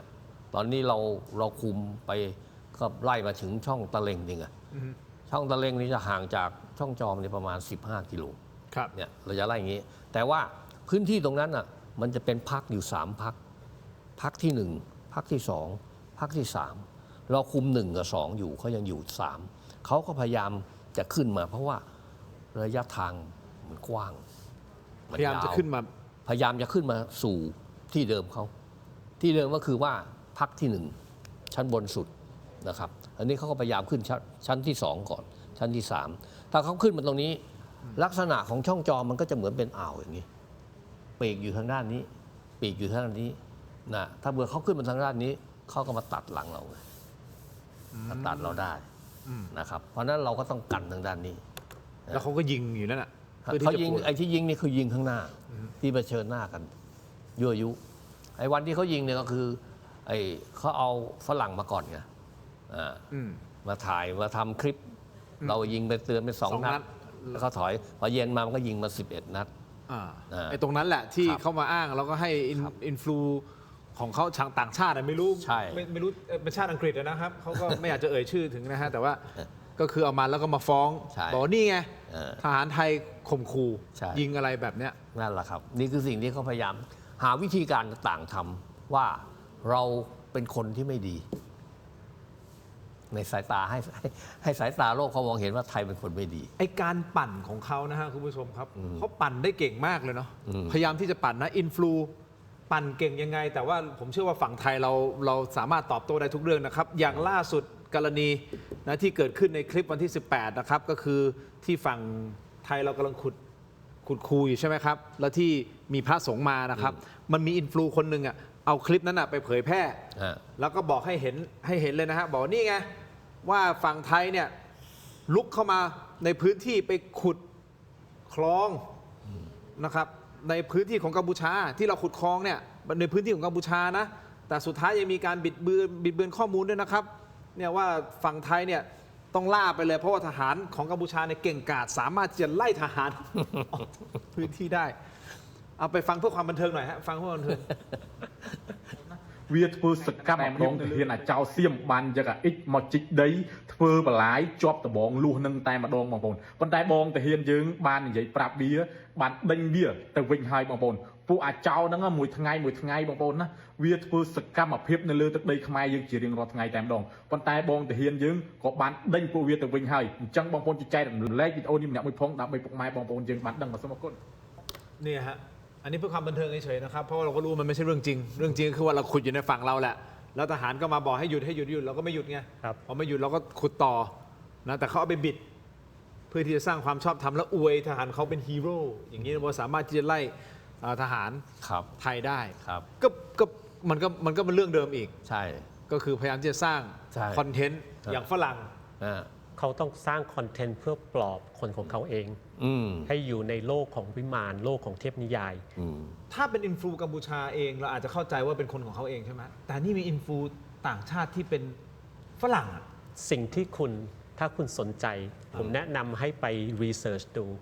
สงครามระหว่าง expat ในไทยกับ expat ในกัมพูชาสนุกมากอ๋อเหรอฮะเดี๋ยวกันนะไม่มีสงครามระหว่าง expat สงครามการสื่อสารสงครามปากนะครับก็คือว่า expat ชาวต่างชาติที่อยู่ในกัมพูชาเนี่ยก็กลายมาเป็นอินฟลูให้กับกัมพูชาในสงครามนี้อวยทุกเรื่องทางฝั่งเราก็เหมือนกัน expat ที่อยู่ในประเทศไทยก็เป็นอินฟลูให้กับฝั่งเราก็เชียร์ฝั่งเราเหมือนกันและที่สำคัญก็คือว่า expat ทั้งสองฝั่งเนี่ยการกระทำเช่นนี้ก็ได้ engagement ได้ follower ได้เป็นฮีโร่จากคนท้องถิ่นเยอะมากแล้วตอนนี้ก็ซัดกันนัวก็ซัดกันเองอีกแล้วก็คือผมจะยกตัวอย่างให้ว่าทางกัมพูชาเขาบิดอย่างเป็นขบวนการ organize ขนาดไหนนะครับมีครั้งหนึ่งผมได้รับเชิญสื่อต่างประเทศไปคุยเรื่องสงครามระหว่างไทยกัมพูชานะครับก็คุยผ่านออนไลน์นี่แหละเป็นภาษาอังกฤษผมก็เล่าให้ฟังว่าเกิดอะไรขึ้นตอนที่กัมพูชานี่โจมตีโรงเรียนคุณแม่คุณลูกมีคุณยายอุ้มหลานหนีระเบิดแต่หนีไม่ทันประชาชนชาวไทยชาวบ้านตายไปเยอะแยะผมก็เล่าให้ฟังในคอมเมนต์นะครับไม่รู้มาจากชาติไหนโลกไหนเต็มไปหมดไม่จริงกองทัพไทยโจมตีฆ่าชาวบ้านคนไทยเองและมาโทษกัมพูชาเพื่อที่จะสร้างสถานการณ์เรียงกันตุบนี่ไอโอชัดๆเลยเนี่ยIO ไม่ IO แต่ก็มาอย่างนี้แหละครับและนี่คือสิ่งที่ผมพูดว่าเขามีขบวนการสื่อสารระดับนานาชาติที่แบบว่าเป็นกิจจลักษณะอย่างมากและมันก็จะทำให้คนหลายๆคนที่ไม่รู้เรื่อง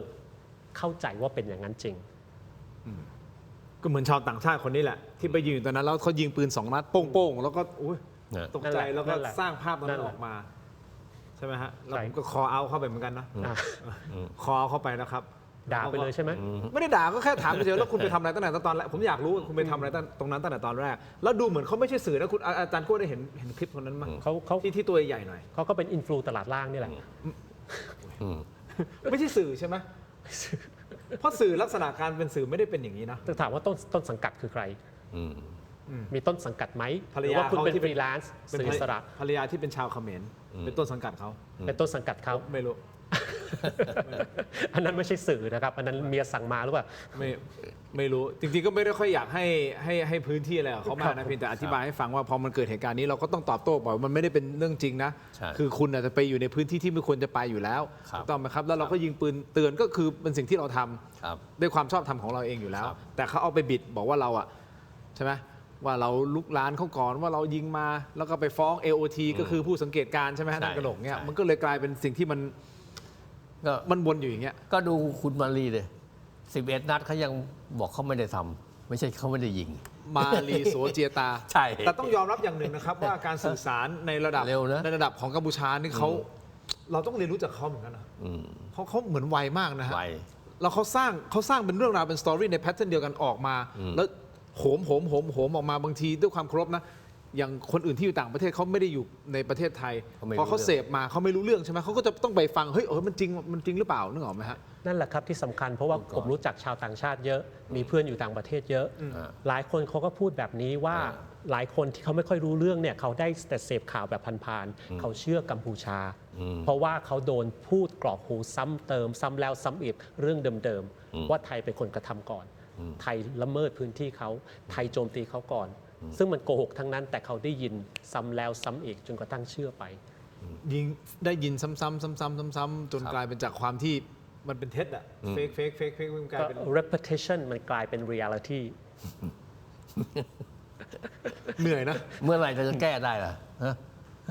ท่านกนกเราคุยเรื่องนี้ไม่รู้กี่รอบแล้ว ใช่ คุยตั้งแต่เริ่มมีปัญหากับกัมพูชาเราคุยกันไม่รู้กี่รอบมัน ครับ จะแก้ยังไงอะ เรา ประเทศไทยเราตั้งรับอย่างเดียวเลยเหรอ เราถอดบทเรียน โอ้ยเราจะถอดอีกกี่บทเรียนนะครับ เราถอดจนไม่มีอะไรเหลือแล้วมันล่อนจ้อนหมดแล้ว เวลาเกิดอะไรขึ้นใช่ไหมโบ เราถอดบทเรียน เกิดอะไรขึ้นถอดบทเรียน ไม่เป็นไรถอดไปล่อนจ้อนให้หมด อย่างเรื่องขออนุญาตนะฮะนอกเรื่องนิดเดียวอย่างรถไฟชนรถเมล์ เราก็ถอด ซึ่งมันเป็นโศก บทเรียน นาฏกรรมเขาก็บอกถอดบทเรีย บทเรียน นหลังจากนั้นล่าสุดนี้มีรถไฟชนไรเดอร์อีกนี่บาดเจ็บสาหัสเนี่ยเราถอดบทเรียนกันอีกนานแค่ไหนครับ คุณผู้ชมอ่ะเดี๋ยวจะไปไกล เอากลับมาตรงนี้หน่อย พื้นที่ที่ต้องจับตาอีกพื้นที่หนึ่งนะฮะท่านกนกครับก็คือที่ห้วยตามาเรีย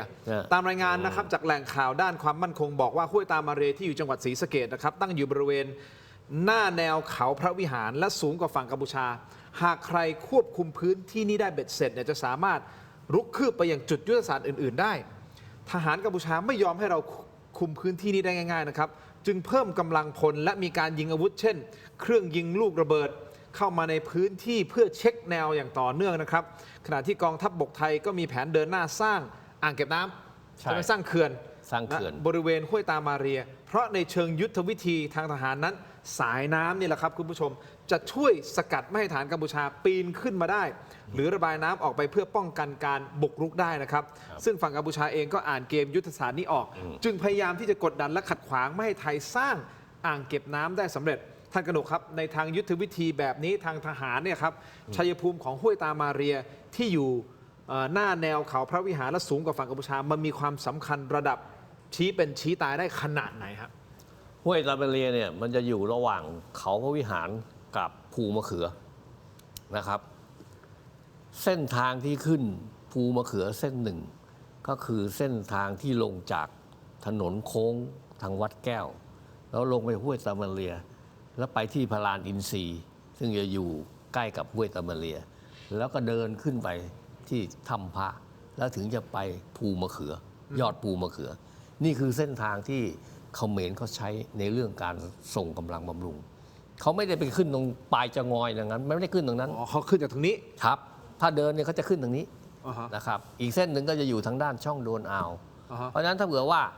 เราสร้างเขื่อนน้ำมันก็จะปิดพื้นที่นี้หมดเขาก็จะใช้ไม่ได้ ปิดทางขึ้น อ๋อคือทำเขื่อนแล้วให้น้ำมัน ใช่ใช่น้ำมันก็เทอะขึ้นไปข้างบน แล้วแต่ ให้น้ำ ควา มั ม นเป็น สูง โอเค ความสูงของเขื่อนสูงขนาดไหนระดับน้ำก็ไปขนาดนั้น ก็คือให้มันจมอยู่ในบาดาลไปเลยว่างั้นเถอะไอ้เส้นทางตรงนี้ ใช่ใช่ ถ้าเราสร้างสำเร็จปุ๊บเขา เขา ไป ข้าม ไม่ ไม่ ได้ ได้ เหมือน มัน ตั ต้ ด องผ่านน้ำถูกต้อง เหมือนตัดทางสัญจรเขาเลย ครับเนี่ยแล้วเขาถึงพยายามที่จะเข้ามาขัดขวางมายั่วยุมาอะไร แต่หลังพื้นที่เนี้ยขาเราขาดไปคนนะเหยียบทุ่นนะขาขาดไป EMN คน 2ใช่ไหมฮะ ครับนั่นแหละเขมรหลังจากสงกรานต์มาเนี่ย3 ขาไปแล้ว แถวเนี้ยนะครับ ที่เขาเหยียบ เขมรนะฮะ ก็เพราะว่า ฝั่งเขมรเหยียบกันเองใช่ไหม เพราะว่าเขาเอาคนใหม่เข้ามาไงพอคนใหม่เข้ามามันไม่รู้ว่าพื้นที่ตรงไหน มีทุ่นมีอะไร เหยียบ ก็เหยียบ เหยียบ กัน เอง เหยียบกันเอง ตั้งแต่สงกรารมานี่เหรอฮะ ครับ ตอนนี้ข้อมูลผมไม่ทราบ3 ขาแล้ว 3 ขาแล้ว นะทีนี้การใช้เครื่องยิงลูกระเบิดขนาด 40 มิลลิเมตรเนี่ยมันเป็นอาวุธของจีน แต่ของเราจะเรียกว่า M79 หรือ M203 อาวุธชนิดนี้นะเวลาเขายิงไปเนี่ยคนยิงเขาจะรู้อยู่ว่า ยิงระยะเท่าไหร่นะฮะไกลสุดของมันคือ 400 หลาก็300 กว่าเมตรนะครับ เพราะฉะนั้นเมื่อเขาตั้งปั๊บเนี่ยเขาก็จะรู้ว่า ยิงไป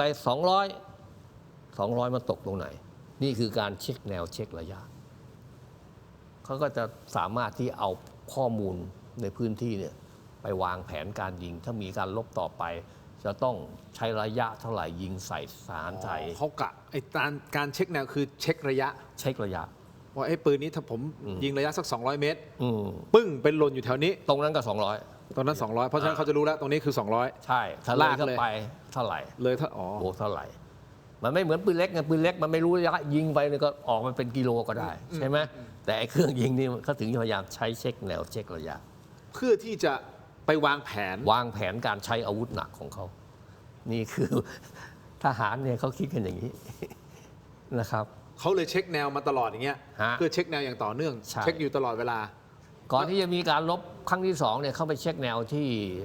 พลานหิน8 ก้อนไงที่เขายิงมาอยู่เรื่อย นั่นก็คือเขาเช็คแนว พอรบกันจริง ๆเขาก็ใช้อาวุธปืน เขารู้ ใหญ่ เลย จรวดถล่มใส่ อ่า ของเราที่อยู่ตรงนั้น อ่าฮะ นะครับ พอเช็คแนวเสร็จเขาจะรู้แล้วว่าตรงนี้ต้องปรับ ใช่ วิธีการยิง ใช่ กี่เมตรเพื่อให้ถึงเป้าหมาย ครับ อย่างนี้ ครับ ฝั่งไทยเราทำอะไรได้บ้างครับ ถ้าเขาเช็คแนวมาแบบนี้เราถามจริงๆคือเราถามแต่ฝั่งเขาอะ เรา ฝั่งเรา เราใช้เครื่องมืออย่างอื่น เรามีเครื่องมืออย่างอื่น โอเค นะครับ แค่นี้เนาะเราพูดแค่นี้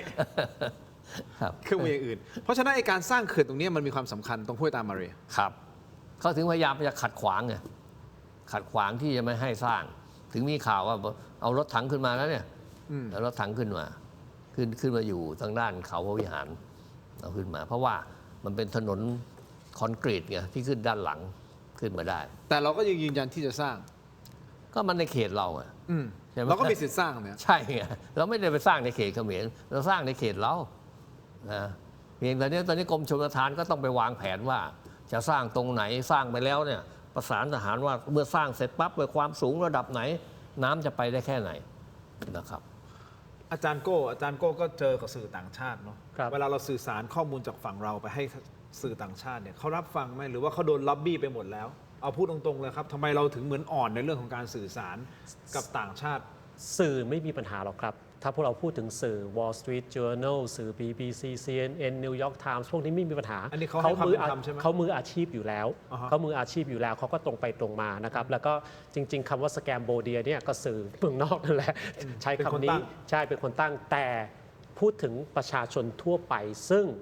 อยู่ภายใต้อิทธิพลของอินฟลูเอนเซอร์ทั่วไป กัมพูชาเขาเข้าถึงอินฟลูเอนเซอร์เขามียุทธศาสตร์แน่ชัดเข้าถึงอินฟลูเอนเซอร์และอินฟลูเอนเซอร์นั้นโน้มน้าวให้ประชาชนในแต่ละประเทศนั้น เชื่อเรื่องที่กัมพูชากุขึ้นมา เพราะฉะนั้นถ้าสมมุตินะใครไปเที่ยวต่างประเทศ โดยเฉพาะแถบยุโรป และคุณไปถามชาวบ้านกับเรื่องไทยกับกัมพูชาเนี่ยถ้าเขารู้นะว่ามีสองประเทศนี้อยู่บนโลกนี้ ผมเชื่อว่าไม่ใช่ทั้งหมด แต่ส่วนเยอะเลยจะสงสารกัมพูชา และจะเชื่อเรื่องที่กัมพูชาแต่งขึ้นมา เพราะว่าพวกอินฟลูเนี่ยแหละเป่าหูตลอด เพราะเขาต้องการที่จะกระจายความเชื่ออันนี้ทั่วโลก เพื่อที่จะสร้างความชอบธรรมให้กับเขา ย้อนกลับมาอีกนั่นแหละนี่คือหนึ่งในเหตุผลที่เขาต้องการที่จะลากไทยไปบนเวทีโลก เพราะว่าเขาวางกลยุทธ์ ยุทธวิธีไว้มาตั้งนานแล้วว่าจะให้ชาวโลกนั้นเชื่อเขาเข้าข้างเขาและเห็นใจเขา แล้วเราทำอะไรได้บ้างในฐานะ เราถอดบทเรียน อาจารย์โก้จะมาถอดบทเรียนอะไรอีกแล้วเอา คือเอางี้ก่อน เอา เริ่มต้นเราต้องก็คือเป็นเรื่องเก่านะครับคือเราต้องจ้างล็อบบี้ระดับพรีเมียมที่วอชิงตันดีซีกัมพูชาเขามี เขาจ้าง เขามีจำได้ไหมโดนัลด์ทรัมป์เคยพูดว่าโทษนะจำโค้ดไม่ได้จริงๆ แต่ดูเหมือนพูดว่าไทยไปทำอะไรกัมพูชาก่อน เช็คอีกทีนะครับแต่ประมาณนั้นน่ะเขาพูดอย่างนั้นก็เพราะว่าล็อบบี้เป่าหูไว้อย่างนั้น ทีนี้เราต้องมีล็อบบี้ระดับอยู่วอชิงตันดีซี ต้อง ล็อบ ระดับ บี้ นั้นเหรอ ระดับ ต้องเป็น เจนีวาต้องระดับนั้นสิครับล็อบบี้ lobbyist คือมันไม่ใช่แค่เรื่องการสื่อสารระหว่างไทยกับกัมพูชา มันทั้งเรื่องภูมิรัฐศาสตร์ทั้งเรื่องการเมืองทั้งเรื่องเศรษฐกิจต่างๆนานาล็อบบี้ทำทุกเรื่อง เพื่อที่จะให้การเจรจาระหว่างไทยกับ DC หรือกับลอนดอนหรือกับปารีสหรือกับปักกิ่งหรือกับโตเกียวกับที่ไหนก็แล้วแต่การเจรจาต่อรองมันง่ายขึ้น และการที่เราจะสามารถส่งซอฟต์พาวเวอร์ไปโน้มน้าวให้ประชากรของแต่ละประเทศนั้น เชื่อเรามันง่ายขึ้น ต้องมีล็อบบี้เป็นตัวเป็นตนอยู่ตรงนั้น คอยดูแล PR ให้กับเรา PR กับทั้งรัฐบาลของประเทศนั้น และกับทั้งประชาชนในประเทศนั้น มันคุ้มจริงมันคุ้ม โดยเฉพาะมูลค่าทางเศรษฐกิจมันคุ้มอย่างมาก เราก็เคยมีล็อบบี้ไหมฮะท่านเหมือนเราเคยมีนะถ้าผมจำไม่ผิดเหมือนเคยมีจ้างอยู่บริษัทหนึ่งหรือ อาจจะเคยมีนานมาแล้วกันละครั้งหนึ่ง แต่ก็ไม่ได้มีมานานแล้ว มันเป็นช่วงที่เหมือนสหรัฐกำลังจะขึ้นภาษี แล้วเราเข้าใจว่าทางไทยเราก็มีเหมือนพยายามจ้างล็อบบี้ไปแต่ไปไม่ถึงมั้ง เอาพูดถึง2 ปีที่แล้วใช่ไหมครับ ใช่ ว่าจ้างไม่ทันหรอก ใช่ไหม ก็ไม่ได้เกิดอะไรขึ้น ไม่ได้เกิด เพราะท้ายสุดทำก็ออกมา 15-20% ใช่ไหมครับก็ไม่ต้องมีอะไรเกิดขึ้น แต่คือมันต้องเป็นล็อบบี้ถาวรอยู่ตรงนั้นเลย และดูแลทุกเรื่องที่เกี่ยวข้องกับประเทศไทยและภูมิภาคนี้ ต้องถึงขั้นนั้น ต้องถึงขั้นนั้น แต่เราก็พยายามสื่อสารนะฮะ อ่ะ ท่านกรองพยายามสื่อสารอยู่แล้วนะครับ เราสื่อสารตามเขาไง แก้ตัว อ๋อเราแก้เกมตลอดเขาเปิดมาเราแก้เขาเปิดมาเราแก้ ใช่ใช่ แต่เราไม่ค่อยนำเท่าไหร่ ไม่นำยังไม่นำ ต้องนำไหมฮะ ต้องนำดิ มันจะดูไม่สุภาพบุรุษหรือเปล่าฮะเกี่ยวไหม อย่าไปคิดอย่างนั้นได้ยังไง โอเค ใช่ไหมครับในเมื่อว่าชาติต้องมาก่อนสิ ถูก นะเราต้องทำต้องลุยก่อน ให้ท่านลองวัดระดับความตึงเครียดณตอนนี้ ฮะ ที่เราต้องเฝ้าระวัง ครับ ที่ชายแดนไทยกัมพูชา1 ถึง 10ท่าน10หมายของว่าตึงเครียดมากๆสุดๆเลยนะฮะ ครับ ท่านให้ระดับที่เท่าไหร่นะตอนนี้ที่เราเป็นอยู่ ถ้าดูนะ อยู่แค่ 5-6เท่านั้นเอง ยังไม่ไปถึง 10 ยังไม่ถึง แต่เราก็ต้องเฝ้าระวัง ต้องเฝ้าระวัง แต่ว่าถ้าเราเฝ้าระวังไม่ดี มันจะมีปัญหาเกิดขึ้นในการที่เขาเข้ามายึดพื้นที่ในแต่ละจุดนะครับ หน้านี้มันเป็นหน้าฝนนะ หน้าฝนนี่เขาขึ้นมาอยู่ง่าย ถ้าหน้าแล้งเนี่ยเขาขึ้นมามันไม่มีน้ำหน้านี้เขามีน้ำมีอาหารการกินเข้ามาหาเห็ดหาหน่อไม้หาอะไรได้กินได้เพราะฉะนั้นเขาสามารถจะขึ้นมาได้ เราจะเห็นว่าภาพที่ทหารเขมรเนี่ยเขาขึ้นมาเนี่ยเสบียงเขาไม่ได้ขนอะไรมามากนะครับเขาจะขนส่วนมากแค่ข้าวสารขึ้นมา อย่างอื่นเขาก็ไปหาเอาข้างหน้านะครับ นั่นแหละถึงมีปัญหาว่าทำไมชาวบ้านถึงไปเจอทหารเขมรเพราะเขาข้ามเข้ามาเราต้องดูลักษณะป่านะครับป่าเนี่ยมันจะอยู่ฝั่งเรามากกว่าฝั่งเขาฝั่งเขามันอยู่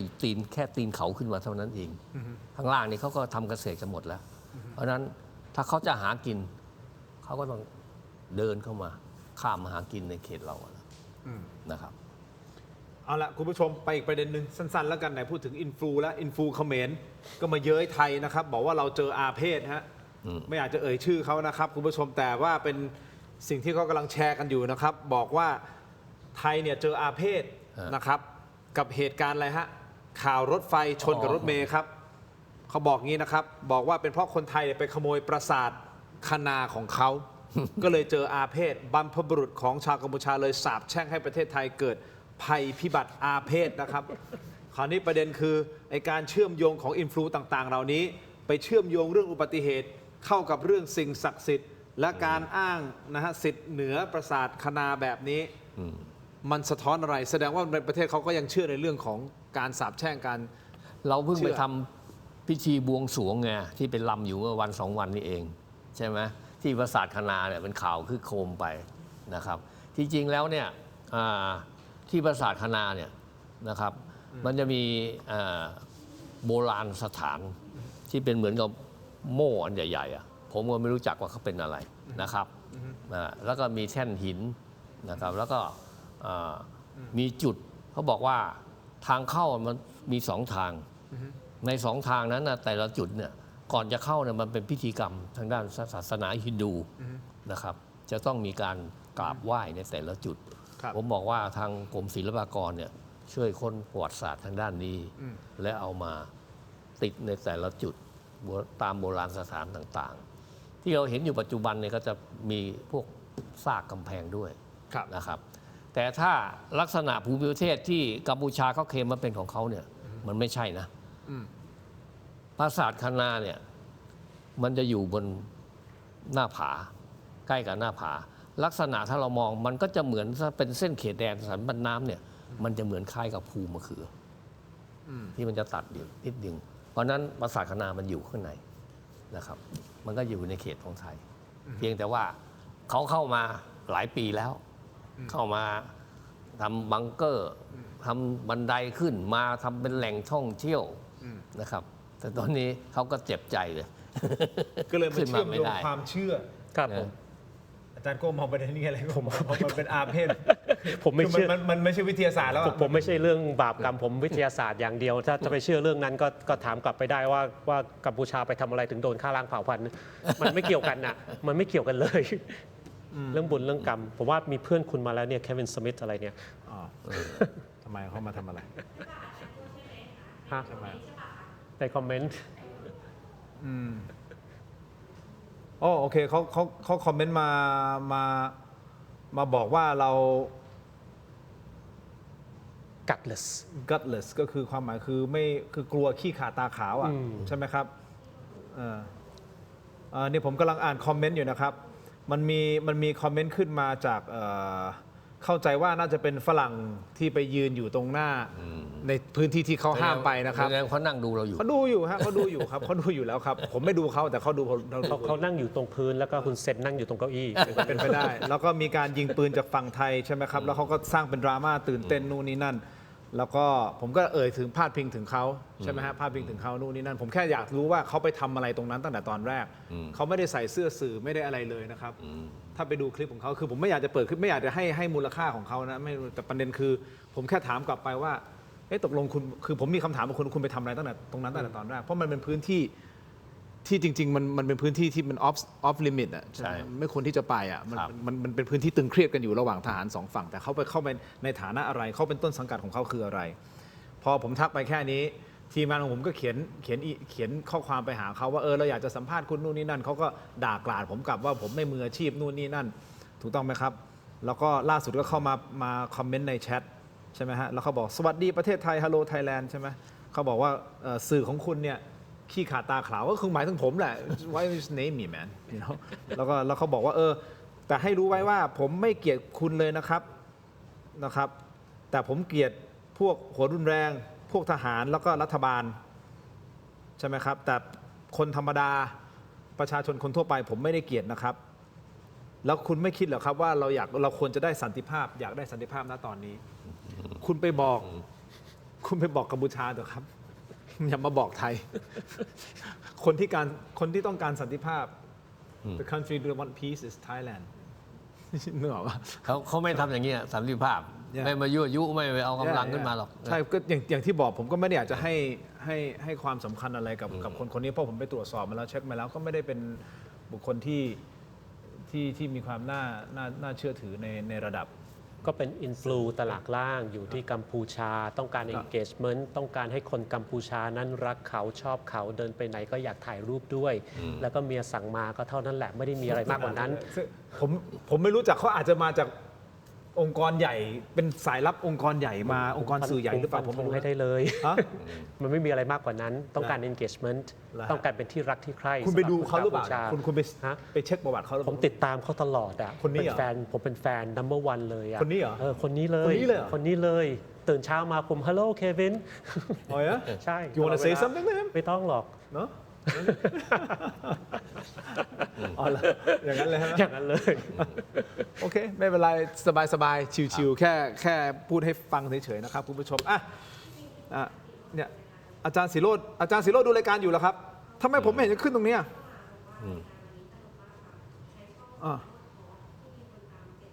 เดี๋ยวก่อนนะ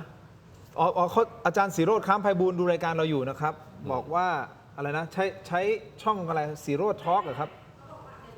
อ๋อเห็นแล้วครับรายการวันนี้สนุกมากขอบคุณมากครับอาจารย์ศิโรจน์อาจารย์ศิโรจน์วันไหนสะดวกมาก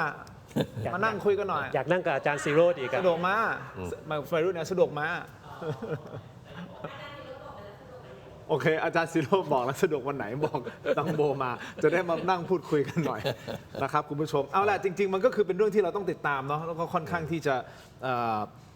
ไว้วางใจไม่ได้ ใช่ เพราะเราเจอมาหลายรอบนะครับกับการลอบกัดนะฮะของฝั่งกัมพูชานะครับนะฮะที่มารุกรานเราใช่ไหมฮะที่ละเมิด MOU ปี 43 ของเราต้อง600กว่ารอบ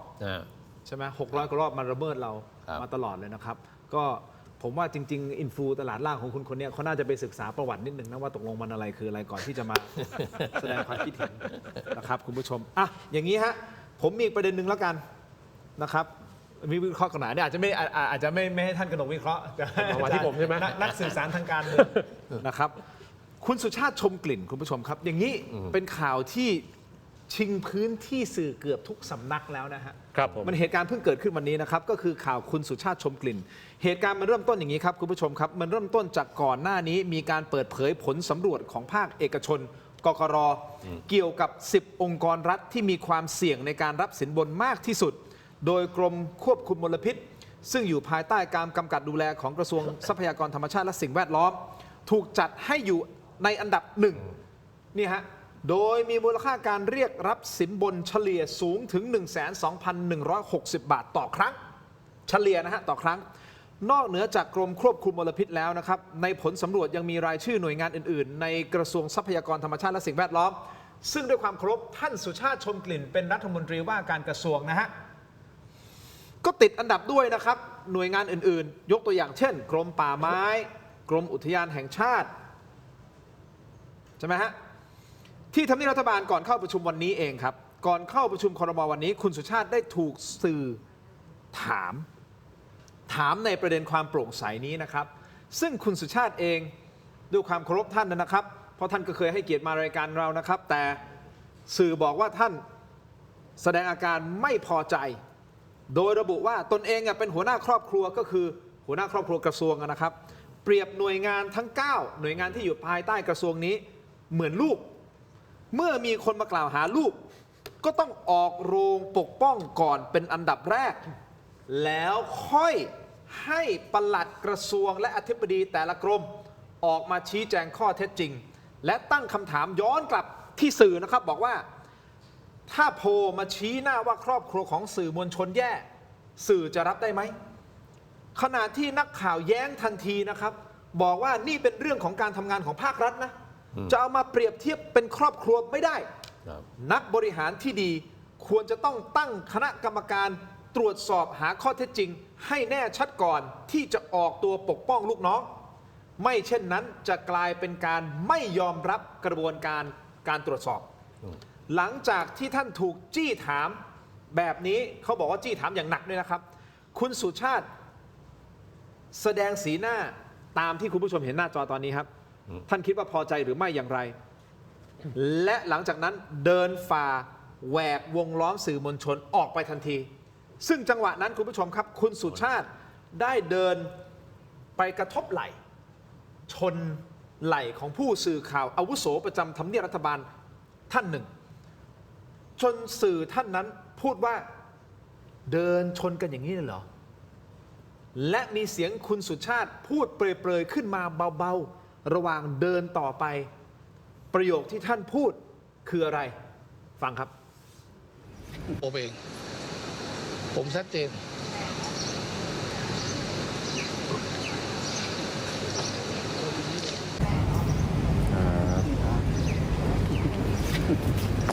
ชนอย่างนี้เลย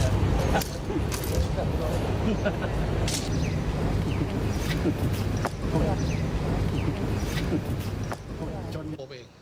อย่างนี้คุณผู้ชมมันเบามากแต่กลายเป็นประเด็นเนื่องจากว่าท่านพูดประโยคว่ารู้จักกูน้อยไปมึงรู้จักกูน้อยไปตอนเดินไปนะครับแต่หลังจากเหตุการณ์นั้นเกิดขึ้นประมาณสัก1 ชั่วโมงครึ่งนะฮะ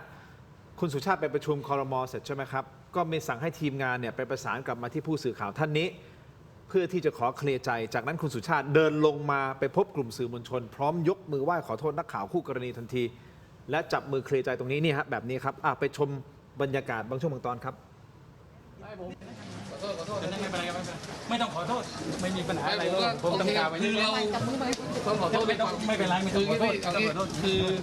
ที่พี่แนะนำผมน้อมรับไว้แล้วเดี๋ยวให้นำไปว่าการแต่ว่าวันเช้าต้องขอโทษพี่ขอครับพี่ขอครับแต่พี่ผมเป็นน้องพี่ขอโทษทีขอโทษทุกท่านนะครับได้แต่พี่น้องท่านไหนขออนุญาตมาทำความเคารพอีกที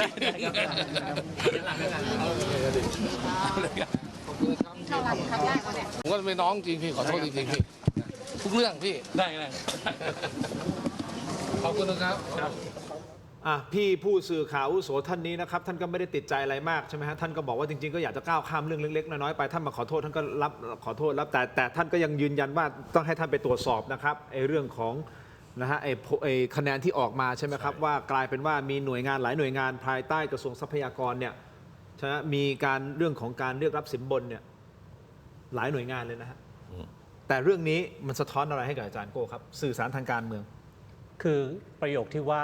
มึงรู้จักกูน้อยไปมันไม่ใช่การสื่อสารของรัฐมนตรี มันคือการสื่อสารของนักเลงข้างถนนและผมเชื่อว่าประชาชนชาวไทยทุกคนไม่มีใครรู้จักคุณสุชาติน้อยไป เรารู้จักคุณสุชาติดี เราจึงไม่แปลกใจในคำพูดและการกระทำของคุณสุชาติ แต่คำถามที่อยากจะถามคุณสุชาติก็คือ คุณสุชาติรู้จักหน้าที่ของตนหรือไม่ เราประชาชนไม่ได้จ้างคุณให้ไปเป็นหัวหน้าครอบครัวของหน่วยงาน เราจ้างคุณให้ไปบริหารหน่วยงานภายใต้กระทรวงของคุณ บริหารให้มีความโปร่งใส มีธรรมาภิบาล บริสุทธิ์ไม่มีทุจริต เพราะฉะนั้นถ้าหากมีการกล่าวหาว่าทุจริตเกิดขึ้นในฐานะลูกจ้างของประชาชน คุณสุชาติควรที่จะน้อมรับและไปตรวจสอบว่าข้อกล่าวหานั้นจริงหรือไม่ใช่ออกมาพูดว่าเป็นหัวหน้าครอบครัวขอโทษครับข้าราชการทุกคนในหน่วยงานและในกระทรวงเหล่านั้นเขามีพ่อเขามีแม่ของเขาอยู่แล้ว ไม่ได้เกี่ยวกับคุณคุณเป็นผู้บริหารที่ประชาชนจ่ายเงินเดือนจ้างไปทำงาน เพราะฉะนั้นผมไม่แน่ใจว่าคุณสุชาติพูดว่ามึงรู้จักกูน้อยไปเพื่ออะไรแต่ผมอยากจะพูดแทนประชาชนว่าอย่างน้อยที่สุดผมรู้จักว่าหน้าที่ความรับผิดชอบของคุณสุชาติคืออะไรและมันไม่ใช่ในสิ่งที่คุณสุชาติทำชัดเจนครับอาจารย์โก้ให้ของขวัญเลยเหรอต้องให้ของขวัญครับเพราะต้องเป็นกำลังใจให้อาจารย์โก้ครับใช่ไหมเพราะอาจารย์โก้ต้องการกำลังใจมากๆแล้วตอนนี้มากครับมากครับคุณสุชาติเขาดูอยู่ครับคุณสุชาติดูอยู่ไม่เป็นไรครับเราสื่อสารไปกับคุณสุชาติแต่ทั้งคุณสุชาติทั้งคุณเควินสมิธก็แท็กทีม มาจัดการกับอาจารย์โก้แล้วก็อาจารย์ทินอย่าเรียกผมอาจารย์ผมไม่เกี่ยวครับไม่เป็นไรเรามีท่านกนกไว้ไปเราอยู่ข้างหลังท่านกนกเลยท่านกนกของหน้าแทนคุ้มครองเราใช่ไหมปกป้องเราได้ใช่ไหมขออนุญาตนะท่านกนกครับอันนี้คือเม็ดอมซิงค์พลัสนะครับนี่ฮะอาจารย์โก้ครับขอบคุณครับขอบคุณครับเม็ดอมซิงค์พลัสผลิตภัณฑ์ไมบาซินจากเกรเตอร์ฟาร์มานะครับมี3สูตรที่มีคุณประโยชน์จากวิตามินหลากหลายชนิดครับเม็ดอมซิงค์พลัสวิตามินซีและโคคิวเทนกลิ่นองุ่นมะนาวเม็ดอมซิงค์พลัสลูทีนและบิเบอรี่กลิ่นแบล็คเคอร์เรนต์เม็ดอมซิงค์พลัสเบต้ากลูแคนกลิ่นสตรอเบอรี่นะครับซิงค์มีส่วนช่วยในการทำหน้าที่ของระบบภูมิคุ้มกันและกระบวนการต่อต้านอนุมูลอิสระถ้าเจ็บคอไอหรืออยากเสริมภูมิคุ้มกันนะครับเลือกไมบาซินจากเกรเตอร์ฟาร์มาหาซื้อได้ที่ร้านสะดวกซื้อซูเปอร์มาร์เก็ตและร้านขายยาทั่วประเทศไมบาซินจากเกรเตอร์ฟาร์มาก้าวสู่60 ปีอย่างมั่นคงและยั่งยืนนะครับขอบคุณมากๆเลยนะครับไมบาซินที่อยู่เคียงข้างถกไม่เถียงนะครับต่อกันที่ยาดมสมุนไพรตามมังกรทองจากอ้วยอันโอสถนะครับมอบให้ทั้งสองท่านครับอาจารย์ก็อาจจะต้องใช้เยอะๆในช่วงนี้นะฮะใช่ไหมฮะท่านกลมแต่วันนี้ขอแนะนำครับยาน้ำแก้ร้อนในเขากุยจากอ้วยอันโอสถนะครับบรรเทาไข้ตัวร้อนทานได้ทั้งเด็กและผู้ใหญ่นะครับมีจำหน่ายตามร้านขายยาทั่วประเทศอ่านคำเตือนในฉลากและเอกสารกำกับผลิตภัณฑ์ก่อนใช้นะครับนี่คือยาน้ำแก้ร้อนในเขากุยนะครับจากอ้วยอันโอสถนะครับขอบคุณมากๆเลยนะครับอ้วยอันโอสถนะฮะเว่ยเซิงอันเฉียนอยู่กับเราถกไม่เถียงขอบคุณมากๆครับต่อกันที่ยาท่าน้ำขาว49 บาทฝาสีฟ้าตราหารคู่แบบนี้นะครับคุณผู้ชมครับมาตรฐานสากลหาซื้อง่ายตามร้านขายยาแผนปัจจุบันทั่วไปราคาเพียง49 บาทเข้าถึงง่ายจาก HK Pharmaceutical นะครับยาท่าน้ำขาวแก้ท้องอืดท้องเฟ้อรักษาลำไส้อักเสบนะครับฆ่าเชื้อโรคในลำไส้ครับราคาเพียง49 บาทเข้าถึงง่ายจาก HK Pharmaceutical นะครับขอบคุณมากๆครับมอบให้กับแขกรับเชิญของเราทั้ง2ท่านเลยนะครับยาท่าน้ำขาว49 บาทฝาสีฟ้าตราห่านคู่ครับขอบคุณมากๆครับที่อยู่เคียงข้างถูกไม่เถียงนะครับต่อกันที่น้ำปลาแท้ตราทิพรสนะครับน้ำปลาที่ทุกบ้านทุกร้านต้องมีนะครับกลิ่นหอมและรสชาติกลมกล่อมครับจะเหยาะจิ้มหรือปรุงรสแกงผัดทอดนะครับได้หลากหลายเมนูเข้าถึงรสชาติอาหารไทยที่คุ้นเคยด้วยกระบวนการผลิตที่มีคุณภาพได้มาตรฐานส่งออกไปจำหน่ายทั่วโลกนะครับน้ำปลาแท้ตราทิพรสหาซื้อได้ง่ายนะครับตามห้างสรรพสินค้าชั้นนำร้านสะดวกซื้อและร้านค้าทั่วไปนอกจากนี้ยังสามารถสั่งซื้อออนไลน์ได้นะครับไม่ว่าจะเป็นช่องทางของ Shopee Lazada Tops Online และ Macro Pro นะครับมีจำหน่ายทั้งแบบขวดเดี่ยวแพ็คและยกลังนะครับแค่มีทิพรสก็อร่อยครบรสนะครับขอบคุณมากๆครับทิพรสครับที่อยู่เคียงข้างถกไม่เถียงนะครับ ต่อกันที่ เหนื่อยใช่ไหม ไม่ใช่เหนื่อยครับกำลังบอกว่าชื่นใจ มีผู้สนับสนุนเห็นคุณค่าของเราอยู่นิดนึง ยกระดับการดูแลผิวของผู้ชายครับ ด้วย Oriental Princess for Men นะครับ ที่ประสานสารสกัดธรรมชาติเข้ากับนวัตกรรมล้ำสมัยครับ โดดเด่นด้วยเทคโนโลยี Natural Rejuvenating Complex นะฮะและสารสกัดจากคาคาดูพลัมวิตามินซีสูงนะครับ ช่วยฟื้นฟูผิวให้แข็งแรงกระจ่างใส และคุมมันแบบ Multifunction ครบจบทั้งผิวหน้าและผิวกายในขั้นตอนเดียว พร้อม 3 ผลิตภัณฑ์น้ำหอม Signature Scent ที่รังสรรค์ขึ้นมาเพื่อเสริมบุคลิกและสร้างความประทับใจในทุกมิติเลยนะครับ วันนี้คุณผู้ชมโปรโมชั่นพิเศษเฉพาะรายการถกไม่เถียงเท่านั้นนะครับ ซื้อสินค้า Oriental Princess for Men ลด 50% ทันทีจากราคาปกตินะครับ เพียงสแกน QR Code หน้าจอตอนนี้ หรือว่าจะถ่ายรูปเก็บไว้ก่อน Screen Capture ก็ได้นะครับ เพื่อไปลงทะเบียนรับโค้ดส่วนลด และนำมาใช้ที่ร้าน Oriental Princess กว่า 340 สาขาทั่วประเทศครับ หรือสั่งซื้อผ่าน LINE สาขาพร้อมรับสิทธิ์สมาชิกตลอดชีพสำหรับลูกค้าใหม่นะครับตั้งแต่วันนี้ถึง 31 พฤษภาคม 2569 นะครับ นี่คือ Oriental Princess for Men นะครับ สแกน QR Code เลยนะครับ ลด 50% เลยนะครับ คุณผู้ชมนะครับ ขอบคุณมาก ๆ ครับ แล้วก็มอบนี่เป็นน้ำหอมนะฮะ Oriental Princess for Men Mysterious Allure นะครับ ให้กับแขกรับเชิญของเราทั้งสองท่านนะครับ ท่านกนกครับแล้วก็ท่านอาจารย์โอ้นะครับ ขอบคุณมาก ๆ เลยนะครับต่อกันที่ Star Air ครับคุณผู้ชมเครื่องปรับอากาศคุณภาพของคนไทยที่ออกแบบมาเพื่อเข้าใจชีวิตจริงของทุกบ้านในเมืองร้อนแบบเรา ไม่ว่าคุณจะอยู่คอนโดบ้านเดี่ยวหรือพื้นที่เชิงพาณิชย์ Star Air มีให้เลือกครบทุกแบบนะครับตอบโจทย์ทุกไลฟ์สไตล์ดีไซน์ทันสมัยเย็นเร็วนะครับเงียบด้วยมั่นใจได้นะครับทั้งความทนทานและคุ้มค่าในระยะยาวแถมช่วยประหยัดพลังงานนี่ประหยัดพลังงานใช่ไหมคุณผู้ชมสงสัยใช่ไหมสำหรับใครที่กังวลค่าไฟช่วงหน้าร้อนไม่ต้องห่วงครับ Star Air ของเรามี Air Solar Hybrid นะครับใช้พลังงานแสงอาทิตย์ประหยัดค่าไฟได้ถึง 60% คิดถึง Air ตัวใหม่ต้อง Star Air นะครับสนใจติดต่อได้ที่ Line @StarAir มีตัว E ติดท้ายด้วยครับ @StarAir หรือตัวแทนจำหน่ายทั่วประเทศค้นหาตัวแทนได้ใกล้บ้านท่านที่ www.starair.com นะครับขอบคุณมาก ๆ นะครับและวันนี้ทาง Star Air ของเราใจดีครับมีกิจกรรมมอบเสื้อยืด Star Air Limited Edition ยูใส่นะมีบอกเอาขึ้นมานี่ เมื่อกี้ภาษาอะไรนะ ภาษาอีสาน หลากหลายภาษาเลยคนนี้ Star Air Limited Edition นะครับให้กับแฟน ๆ รายการถกไม่เถียงที่ดูไลฟ์ผ่านช่องทาง Facebook นะฮะช่องทาง Facebook ถกไม่เถียงนะครับกติกาง่ายมากครับเพียงตอบคำถามว่าสำหรับคุณอะไรคือสิ่งสำคัญที่สุดของแอร์ยุคใหม่ ความเย็นเร็วความเงียบการประหยัดพลังงานหรือสุขภาพของคนในบ้านและเพราะอะไรนะครับพิมพ์คำตอบพร้อมติด Hashtag Star Air ใน Facebook Live ของถกไม่เถียงวันนี้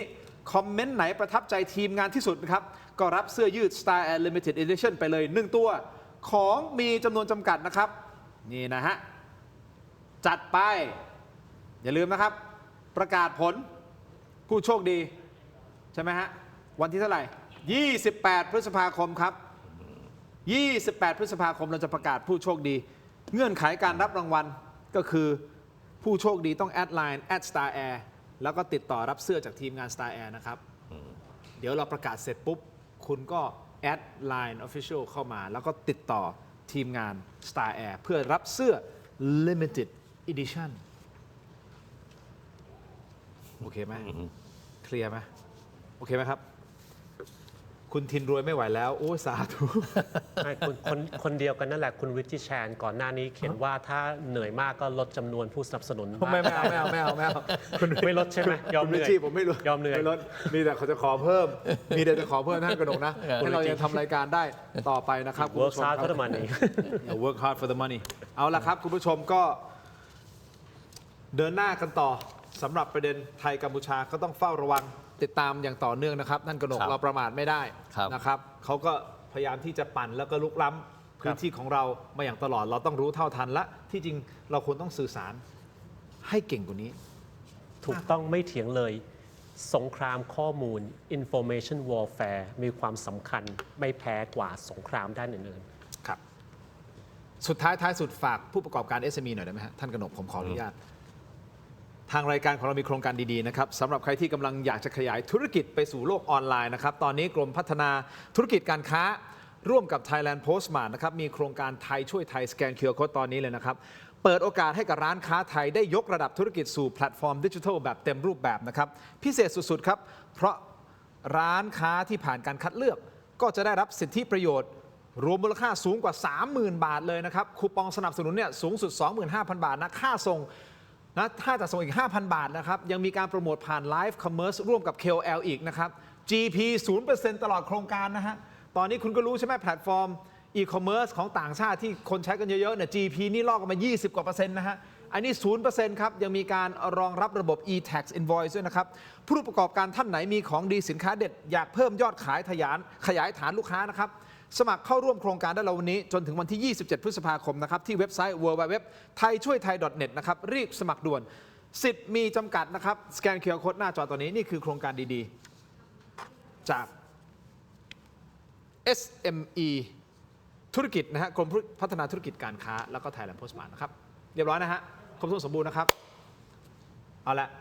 ขอบคุณมากนะฮะอาจารย์ขอบคุณมากครับท่านกนกครับแล้วโอกาสหน้าพบกันใหม่ครับกลับมาอีกนะครับ ครับ เรามาช่วยเราขายของกันต่อขอบคุณท่านกนกครับขอบคุณครับอาจารย์โก้ครับขอบคุณผู้ชมที่ติดตามครับทั้งหมดนี้คือตรงไปถึงลาไปก่อนครับสวัสดีครับ